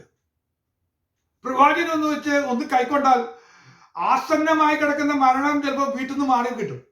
ഒരു ഉദാഹരണം, ആ വിധവ തന്നെ പറയുന്നത് അവളും മകനും കൂടെ മരിക്കാതിരുന്നതാണ്, മരണം മാറി കിട്ടി. അതിനുശേഷം മകൻ മരിക്കുന്ന സമയത്ത് മകനെ ഗർഭിച്ചും കിട്ടി. അപ്പോൾ പറഞ്ഞു നോക്കിയേ, ഒരു മരണദൂതനെ ഒഴിച്ചുവിടാൻ കഴിയുമെന്ന്. അതാർക്കാ? പ്രവാചകന്. ആ പ്രതിഫലം നിനക്ക് കിട്ടുമെന്ന്. ഇങ്ങനെ ഒന്ന് കൈക്കൊണ്ടാൽ മതി എന്നാണ് കാണാനായിട്ട് കഴിയുന്നത്. ഇനി നമുക്ക് പറയാൻ ഒരു 3-ാമത്തെ കാര്യം സംരക്ഷണമാണ് പ്രവാചകന് കിട്ടുന്നത്. പ്രവാചകന് പ്രത്യേക പ്രൊട്ടക്ഷൻ കർത്താവ് കൊടുക്കുന്നുണ്ട്. എന്റെ അഭിഷേകത്തിന് തുടരുത്, അവനൊരു ദോഷം ചെയ്യരുത്, കൽപ്പനയായിട്ട് വെച്ചിരിക്കുക. ഏലിയാവിനെ തൊടാൻ ഇസബേൽ ശക്തിക്ക് പറ്റിയോ? പറ്റില്ല. കാരണം ഒരു സ്പെഷ്യൽ പ്രൊട്ടക്ഷനാണ്. ആ പ്രൊട്ടക്ഷൻ ആർക്കും കിട്ടി? ഈ വിധവയ്ക്കും കിട്ടി. ഏലിയാവ് പോയി പാർത്ത സാരാഫത്ത് എന്ന് പറഞ്ഞു കഴിഞ്ഞാൽ ഇസബേലിന്റെ സ്വന്തം നാടാ. ആ സ്വന്തം നാട്ടിലെ പോയി പാർക്കുന്നത്. ആരെങ്കിലും ഒത്തി കൊടുത്തു കഴിഞ്ഞാൽ പ്രവാചകനെ സംരക്ഷിച്ചതിന്റെ പേരിൽ വിധവയും പോവും, വിധവയുടെ കുടുംബം പോവും, എല്ലാം തീരുമായിരുന്നു. പക്ഷെ തൊടാൻ പറ്റിയില്ല, അനങ്ങിയില്ല, സംഭവിച്ചില്ല. എന്താ കാരണം? ആ പ്രവാചകന് കൊടുക്കുന്ന ആ സംരക്ഷണം പ്രവാചകൻ എന്ന് വെച്ച് കൈക്കൊണ്ടവർക്ക് ലഭിക്കുന്നു എന്ന് മനസ്സിലാക്കാനായിട്ട് കഴിയുന്നു. പ്രവാചകൻ എന്ന് വെച്ച് കൈക്കൊണ്ട മറ്റൊരു സ്ത്രീ എനിക്ക് പരിചയപ്പെടുത്താനായിട്ട് കഴിയും. ശൂനേമിലെ ധനികയായ സ്ത്രീ ഏലീശ പ്രവാചകനെ കൈക്കൊണ്ടെന്ന് നമുക്ക് അറിയാനായിട്ട് കഴിയും. അങ്ങനെ കൈക്കൊണ്ടപ്പോ പ്രവാചകന് കിട്ടുന്ന 4-ാമത്തെ കാര്യമുണ്ട്. പ്രവാചകന്റെ പ്രത്യേകതയാണ്, കിട്ടുന്ന പ്രതിഫലമാണ്. അവൻ കൽപ്പിച്ചതുപോലെ സംഭവിക്കും. ഇപ്പൊ ഏലിയാവ് കൽപ്പിക്കുകയാണ്, ഞാൻ പറഞ്ഞല്ലാതെ ദേശത്ത് മഞ്ഞും മഴയും പെയ്യില്ല എന്ന് പറഞ്ഞാൽ അങ്ങനെ സംഭവിക്കും. ആ പ്രതിഫലം കിട്ടുന്നു. ഈ സഹോദരിയുടെ ഈ പ്രവാചകൻ എന്ന് വെച്ച് ഈ വഴിക്ക് കൂടെ പോകുന്ന മനുഷ്യൻ ദൈവോഷനൊന്നും ഞാൻ അറിയുന്നെന്ന് പറഞ്ഞുകൊണ്ട് ഒരു മുറി ഉണ്ടാക്കി കൊടുത്ത് സൗകര്യങ്ങൾ ഒരുക്കി കൊടുത്ത് അതിനെ കൈക്കൊണ്ട ഒറ്റ കാരണം കൊണ്ട് അവളുടെ ജീവിതത്തിൽ ഒരു അത്ഭുതം സംഭവിച്ചു. അവളുടെ ആവശ്യം എന്താണെന്ന് ചോദിക്കുന്നു. പ്രവാചകൻ പറയുന്നത്, അടുത്ത ആണ്ടിൽ ഈ സമയമാകുമ്പോൾ നീ ഒരു മകനെ എന്ന് പറഞ്ഞിട്ടുണ്ട് പറയുന്നത്. മകനെ അടച്ചുകൊള്ളെന്ന് പറഞ്ഞു. അതുപോലെ സംഭവിക്കുന്നു, കാണാനായിട്ടായിരുന്നു. മറ്റേ അഞ്ചാമത്തെ കാര്യം പറയുകയാണെങ്കിൽ പ്രവാചകനിൽ ലഭിക്കുന്ന മറ്റൊരു പ്രതിഫലമാണ് വിടുതലിന്റെ ശുശ്രൂഷ. അത്ഭുതങ്ങൾ ചെയ്യാനായിട്ട് കഴിയുന്ന ശുശ്രൂഷയാണ്. ആ പ്രവാചകൻ എന്ന് വെച്ചെന്ന് വീട്ടിൽ നിന്ന് കരുതിയാൽ കൈക്കൊണ്ടാൽ അതിന്റെ പേരിൽ നിന്റെ വീട്ടിൽ അത്ഭുതം നടക്കും. ശൂന്യക്കാരത്തി നിന്റെ വീട്ടിൽ അത്ഭുതം നടന്നോ? മരിച്ചവനെ ഉയർപ്പിച്ചു. അത്ഭുതങ്ങൾ നടന്നു. കാരണം എന്താ? നീ പ്രവാചകനെ കൈക്കൊണ്ടു. അത്ഭുതം തോന്നുന്ന ഒരു കാര്യമാണ്. കർത്താവ് പറഞ്ഞു, നമ്മളിന്ന് ഈ കാലഘട്ടത്തിൽ പ്രവാചകന്മാരെയും ദൈവദാസന്മാരെയും ദുഷിക്കുകയും നിന്ദിക്കുകയും ചെയ്തുകൊണ്ടിരിക്കുന്ന ഒരു കാലഘട്ടമാണ്. അതുകൊണ്ട് ഞാനൊന്ന് വിളിച്ചു പറയട്ടെ. എന്നോട് വിഷമം തോന്നിയാൽ ഇല്ലെങ്കിൽ ഞാൻ വിളിച്ചു പറയട്ടെ. കൈക്കൊള്ളാതിരുന്നാൽ പോലും സാരമില്ല, പക്ഷെ നിന്ദിക്കുകയും പരിഹസിക്കുകയും ചെയ്താൽ നിനക്ക് ആ പ്രതിഫലമല്ല കിട്ടാൻ പോകുന്നത്. ദുഷ്ടന്മാർക്ക് വരുന്ന പ്രതിഫലമായ ശാപം വീട്ടിൽ വരാൻ സാധ്യതയുണ്ട്. ശാപം വന്നു കയറാൻ സാധ്യതയുണ്ട്. അതുകൊണ്ട് ആ ദൈവമക്കളെ അതൊക്കെ ഒന്നും മറന്ന് ദൈവഭക്തന്മാരെ ആദരിക്കുകയും ബഹുമാനിക്കുകയും ചെയ്യുന്ന ഒരു രീതിയിലേക്ക് വന്നാൽ പ്രവാചകന്മാർക്ക് ലഭിക്കുന്ന പ്രതിഫലം കിട്ടും. ഞാൻ നീതിമാന്റെ പ്രതിഫലം പറഞ്ഞ് വാക്കുകളെ ചുരുക്കാനായിട്ട് പോവുക. നീതിമാന് കിട്ടുന്ന പ്രതിഫലം പറയട്ടെ. അതൊരു ചെറിയ വിശദീകരണം ആവശ്യമുള്ള പ്രതിഫലം. നീതിമാൻ എന്ന് വെച്ച് നീതിമാനെ കൈക്കൊള്ളുന്ന പ്രതിഫലം കിട്ടും. എന്താ നീതിമാന് കിട്ടാൻ പോകുന്ന പ്രതിഫലം എന്നറിയാമോ? നീതിമാനായ ഈയോബിന് കിട്ടിയ പ്രതിഫലം എന്താണെന്നറിയാമോ? ഇരട്ടി എല്ലാം ഇരട്ടിയായിട്ട് കിട്ടി. അല്ലെ? ഈയോബിന് നഷ്ടപ്പെട്ടതല്ല, ഇരട്ടിയായിട്ട് കിട്ടിയോ? ഇരട്ടിയായിട്ട് കിട്ടി. ഇനി ഒന്ന് പറയാൻ പറ്റും, ദൈവം ഇരട്ടിയായിട്ട് കൊടുക്കും. അപ്പോൾ വർധനമാണ് കർത്താവ് കൊടുക്കാൻ പോകുന്നത്. ഇനി നമുക്ക് പറയാൻ പറ്റും, അബ്രഹാമിന്റെ നോഹയെ കുറിച്ച് ചിന്തിച്ചു നോക്കി. നീതിമാനായ നോഹ എന്ന് പറയുന്നത്, നോഹയ്ക്ക് വീട് സ്വത്തും ഒക്കെ പോയി. എന്തിനാ? പെട്ടെന്ന് പണിയാൻ പോയിട്ട് എല്ലാം വിറ്റ് പറക്കി പണിതതാ. വലിയ നഷ്ടം വന്നു. ഭൂമി മുഴുവനെ കിട്ടിയത്. ഇരട്ടിന്നൊന്നും പറഞ്ഞാൽ പോരാ. എത്ര കിട്ടിയെന്ന് വെച്ചാൽ പറയാൻ പറ്റില്ല. യവന് കിട്ടിയത് ഡബിൾ ആണെന്ന് പറയാൻ പറ്റും. ഈ നോഹി കിട്ടിയത് ഡബിൾ ആണെന്നാണ് പറയുന്നത്. ഫുള്ള് കിട്ടിയെന്ന് പറയാൻ പറ്റുള്ളൂ. 100 മടങ്ങുന്ന 1000 മടങ്ങുന്ന ഒന്നും പറയാൻ പറ്റില്ല. മൊത്തമായിട്ട് കിട്ടിയാണ്. ഫുൾ ഫർട്ടൈൽ ലാൻഡാണ് കിട്ടിയത്. കാരണം ഈ ഫ്ലഡ് കഴിഞ്ഞ് എല്ലാം ദഹിച്ചളഞ്ഞു കഴിഞ്ഞപ്പോൾ നല്ല ഒരു വളം പോലും ഇടേണ്ടി വന്നില്ല. മുന്തിരിത്തോട്ടൊക്കെ നട്ടിട്ടപ്പോൾ ഇഷ്ടംപോലെ ഉണ്ടായെന്ന് പറയുന്നത്. ഭയങ്കര ഫർട്ടൈൽ ലാൻഡ് അങ്ങ് കിട്ടുകയാണ്. ഇരട്ടിയായിട്ട് കൊടുക്കുകയാണ്. ഇനി എന്തിനു പറയുന്നു? മീൻ പിടിച്ച് പോയിട്ട് ഒന്നും കിട്ടാതെ പടകിൽ ഇരുന്ന് വലയും നന്നായിക്കൊണ്ടിരിക്കുന്ന ശീമോൻ പത്രോസിന്റെ അടുക്ക് യേശു കടന്നു വരുന്നപ്പോൾ നീതിമാനാണെന്ന് തോന്നിയിട്ട് ആ പടകൊന്ന് വിട്ടുകൊടുത്തു കുറച്ചു നേരത്തേക്ക്. ആ പടകിൽ ഒന്ന് കയറി നിന്ന് യേശു പ്രസംഗിച്ചു. കഴിഞ്ഞപ്പോഴേ നമുക്ക് കാണാനായിട്ട് ചെയ്യുന്നത്, ജീവിതത്തിൽ അന്നേ വരെ കിട്ടാത്ത വിധത്തിൽ മീൻ കിട്ടി. ആ പടകിൽ മാത്രമാണോ? കൂട്ടുകാരെയൊക്കെ വിളിച്ച് അവരുടെ പടക് എന്ന് പറയുന്ന വിധത്തില്.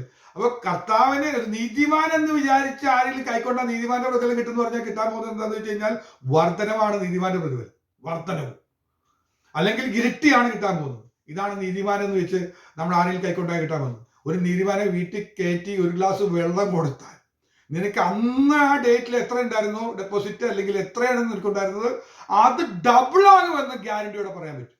ഇതൊക്കെ കർത്താവ് ഓർമ്മപ്പെടുത്തി. ഇതൊന്നും നമ്മൾ മനസ്സിലാക്കാതെ പല അവസരങ്ങളും നമ്മൾ നഷ്ടപ്പെടുത്തി കളഞ്ഞു. നമുക്ക് ലഭിച്ച പല അവസരങ്ങളും നമ്മൾ നഷ്ടപ്പെടുത്തി കളഞ്ഞു. അത് നമ്മളൊന്ന് തിരിച്ചറിഞ്ഞുകൊണ്ട് നമുക്ക് ഒന്ന് തിരിച്ചറിയേണ്ടത്. മറ്റൊരു നീതിമാനം കിട്ടുന്ന വേറെ ഒന്നുകൂടെ ഓർമ്മപ്പെടുത്താം. അത്രയും കൂടി ഓർമ്മപ്പെടുത്താൻ സമയമുള്ളൂ. സങ്കീർത്തനം 125 3-ാമത്തെ വാക്യം, ദുഷ്ടന്മാരുടെ ചെങ്കോൽ നീതിമാന്മാരുടെ ആവശ്യത്തിന്മേൽ ഇരിക്കയില്ല. നീതിമാനെ കിട്ടുന്ന ഒരു സ്പെഷ്യൽ അവകാശമാണ്. എന്താണെന്ന് അറിയാമോ? ദുഷ്ടാധിപത്യങ്ങൾ ഇല്ലാതെയാകും. ഈ ദുഷ്ടാധിപത്യങ്ങൾക്കൊന്നും ഒരു സ്ഥാനവും ഇനിയില്ല. നീതിമാനം എന്ന് വെച്ചാൽ ആ ഒരു നീതിമാനം ഒന്ന് കൈക്കൊണ്ടെന്നുള്ള പേരും കൊണ്ട് ആ പ്രതിഫലം നിനക്കും കിട്ടും. നിന്റെ വീട്ടിൽ വരുന്ന ദുഷ്ടാധിപത്യങ്ങൾക്ക് അറുതി വരുത്തുവാൻ ഒരു ഭക്തന്റെ കാലിന്റെ ഉള്ളംകാലൊന്ന് വീട്ടിനകത്ത് ചവിട്ടിയാൽ സംഭവിക്കുമെന്നാണ് പറയുന്നത്. നിന്റെ ഹൃദയത്തിൽ ഒരു സന്തോഷം തോന്നി ആ ദൈവദാസൻ എന്തെങ്കിലും ഒന്ന് കൊടുത്താൽ അതിന് പ്രതിഫലം കിട്ടുന്നു. ദൈവമേ, എത്ര അവസരങ്ങൾ നഷ്ടപ്പെടുത്തിയില്ലേ. നമ്മൾ ഈ തിരിച്ചറിവോടുകൂടെ നമ്മൾ പ്രതിഫലം വർദ്ധിപ്പിക്കാൻ വേണ്ടി നമ്മൾ മൂടനെ പോലെ ആകാതെ ഈ കാലത്തിലെ ജീവിതം മാത്രം ലക്ഷ്യം വെച്ച് മുന്നോട്ട് പോയാൽ സകല മനുഷ്യരും വെച്ച് അരിഷ്ടന്മാരാകും. എന്നാൽ പുഴുവും തുരുമ്പും കെടുത്താത്തത് ആ സ്വർഗത്തിലെ നിക്ഷേപം വർദ്ധിപ്പിക്കാനായിട്ട് ഈ പ്രതിഫലങ്ങളുടെ ഒരു വലിയ സ്റ്റോക്ക് അവിടെ ഉണ്ടാകാൻ വേണ്ടി നമ്മളൊന്ന് ശ്രദ്ധിച്ച് ജീവിക്കുകയാണെങ്കിൽ നമുക്ക് പ്രതിഫലം കിട്ടും. പ്രതിഫലത്തെക്കുറിച്ചൊക്കെ പാസ്റ്റർ പറഞ്ഞില്ലേ? പാസ്റ്ററെ ശരിയാ, ഞാനിതെല്ലാം പറഞ്ഞു. ഇവിടെ വിട്ടുപോയൊരു കാര്യം നമ്മൾ ഓർക്കണ്ടേ?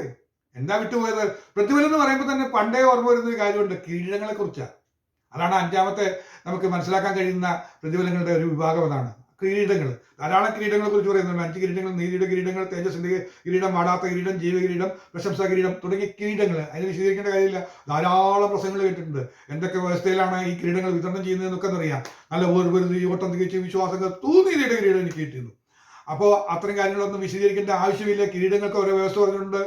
മരണപര്യന്തം നീ വിശ്വസനായിരിക്കുക, എന്നാൽ ജീവകിരീടം പ്രാപിക്കാനായിട്ട് കഴിയും. അപ്പോൾ നമുക്ക് കിട്ടുന്ന കിരീടങ്ങളുടെ കാര്യത്തെക്കുറിച്ച് വിശദീകരണം ആവശ്യമില്ല. ഇനി ഞാൻ പറയട്ടെ, പറവനോട് അല്ല ലാബാനോട് ലാബാൻ പറയുന്നു, നിനക്ക് എന്ത് പ്രതിഫലമാണെന്ന് ചോദിക്കുന്നുണ്ട്. അങ്ങനെ പറഞ്ഞ് ലാബാൻ 10 വട്ട പ്രതിഫലം മാറ്റിയത്. എന്നാൽ എൻ്റെ കർത്താവ് പ്രതിഫലം മാറ്റുന്നതിനാണ്. നമ്മുടെ കർത്താവ് പ്രതിഫലം മാറ്റുന്നതല്ല, വിശ്വസ്തനാണ് എൻ്റെ കർത്താവ്. ഞാനൊരു അനുഭവ കഥ കൂടെ പറഞ്ഞ് ഞാനിവിടെ അവസാനിപ്പിക്കാം. എൻ്റെ ഒരു പ്രിയ സ്നേഹിതൻ, എനിക്ക് പരിചയമുള്ള ഒരു സ്നേഹിതൻ, ഇവിടെ താമസിക്കുന്ന ഈ ന്യൂയോർക്ക് പട്ടണത്തിൽ താമസിക്കുന്ന ഒരു സ്നേഹിതൻ ഒരു അനുഭവം പറയാനിട വന്നു.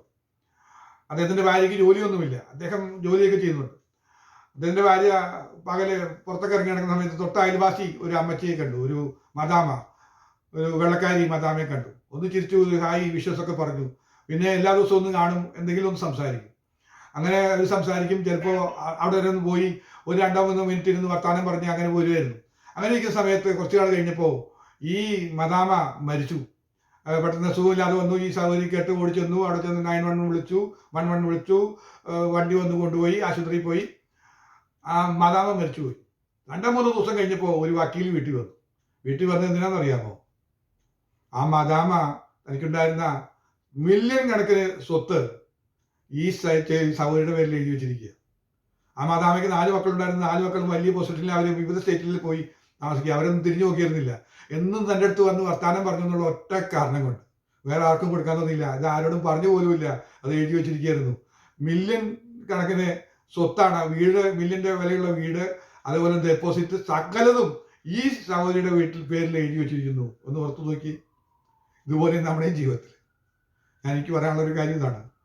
നമ്മൾ പലപ്പോഴും ദൈവസന്നിധിയിൽ നിന്ന് അകന്നു മാറിയിരിക്കുന്ന സമയത്ത് അല്പനേരം നമ്മുടെ കർത്താവിന്റെ സന്നിധിയിൽ ഒന്ന് ഇരുന്ന് പ്രാർത്ഥിക്കാൻ പറ്റിയ, ഒന്ന് വർത്താനം പറഞ്ഞെന്നുള്ള ഒറ്റ കാരണം കൊണ്ട്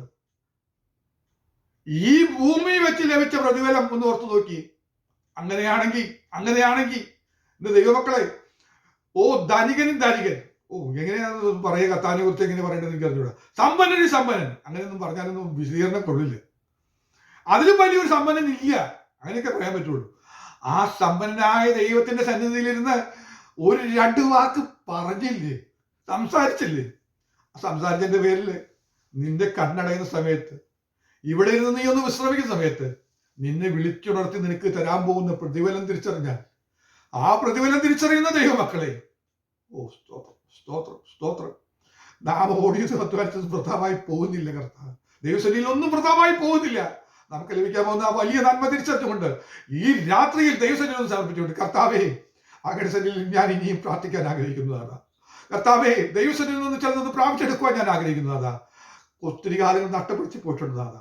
അവസരങ്ങൾ ഞാൻ പാഴാക്കി കളഞ്ഞിട്ടുള്ളതാണ്. അത് തിരിച്ചറിഞ്ഞുകൊണ്ട് യഥാസ്ഥാനപ്പെട്ടുകൊണ്ട്, കർത്താവെ, ചില നന്മയുടെ വഴിയിലൂടെ മുന്നോട്ട് പോയി എനിക്ക് ലഭിക്കാൻ പോകുന്ന അവകാശം എന്ന വലിയ പ്രതിഫലങ്ങൾ, സ്വർഗത്തിലെ വലിയ പ്രതിഫലങ്ങൾ, അതെല്ലാം പ്രാപിച്ചെടുക്കാൻ തക്കവണ്ണം ഞാൻ എന്നെ തന്നെ ഒന്ന് ക്രമീകരിക്കാൻ ഞാൻ ആഗ്രഹിക്കുന്നു എന്ന് പറഞ്ഞുകൊണ്ട് നമുക്ക് ദൈവത്തിൽ സമർപ്പിക്കാം. ദൈവം നമ്മെ ഈ വചനങ്ങൾ അനുഗ്രഹിക്കുമാറാകട്ടെ. ആമേൻ.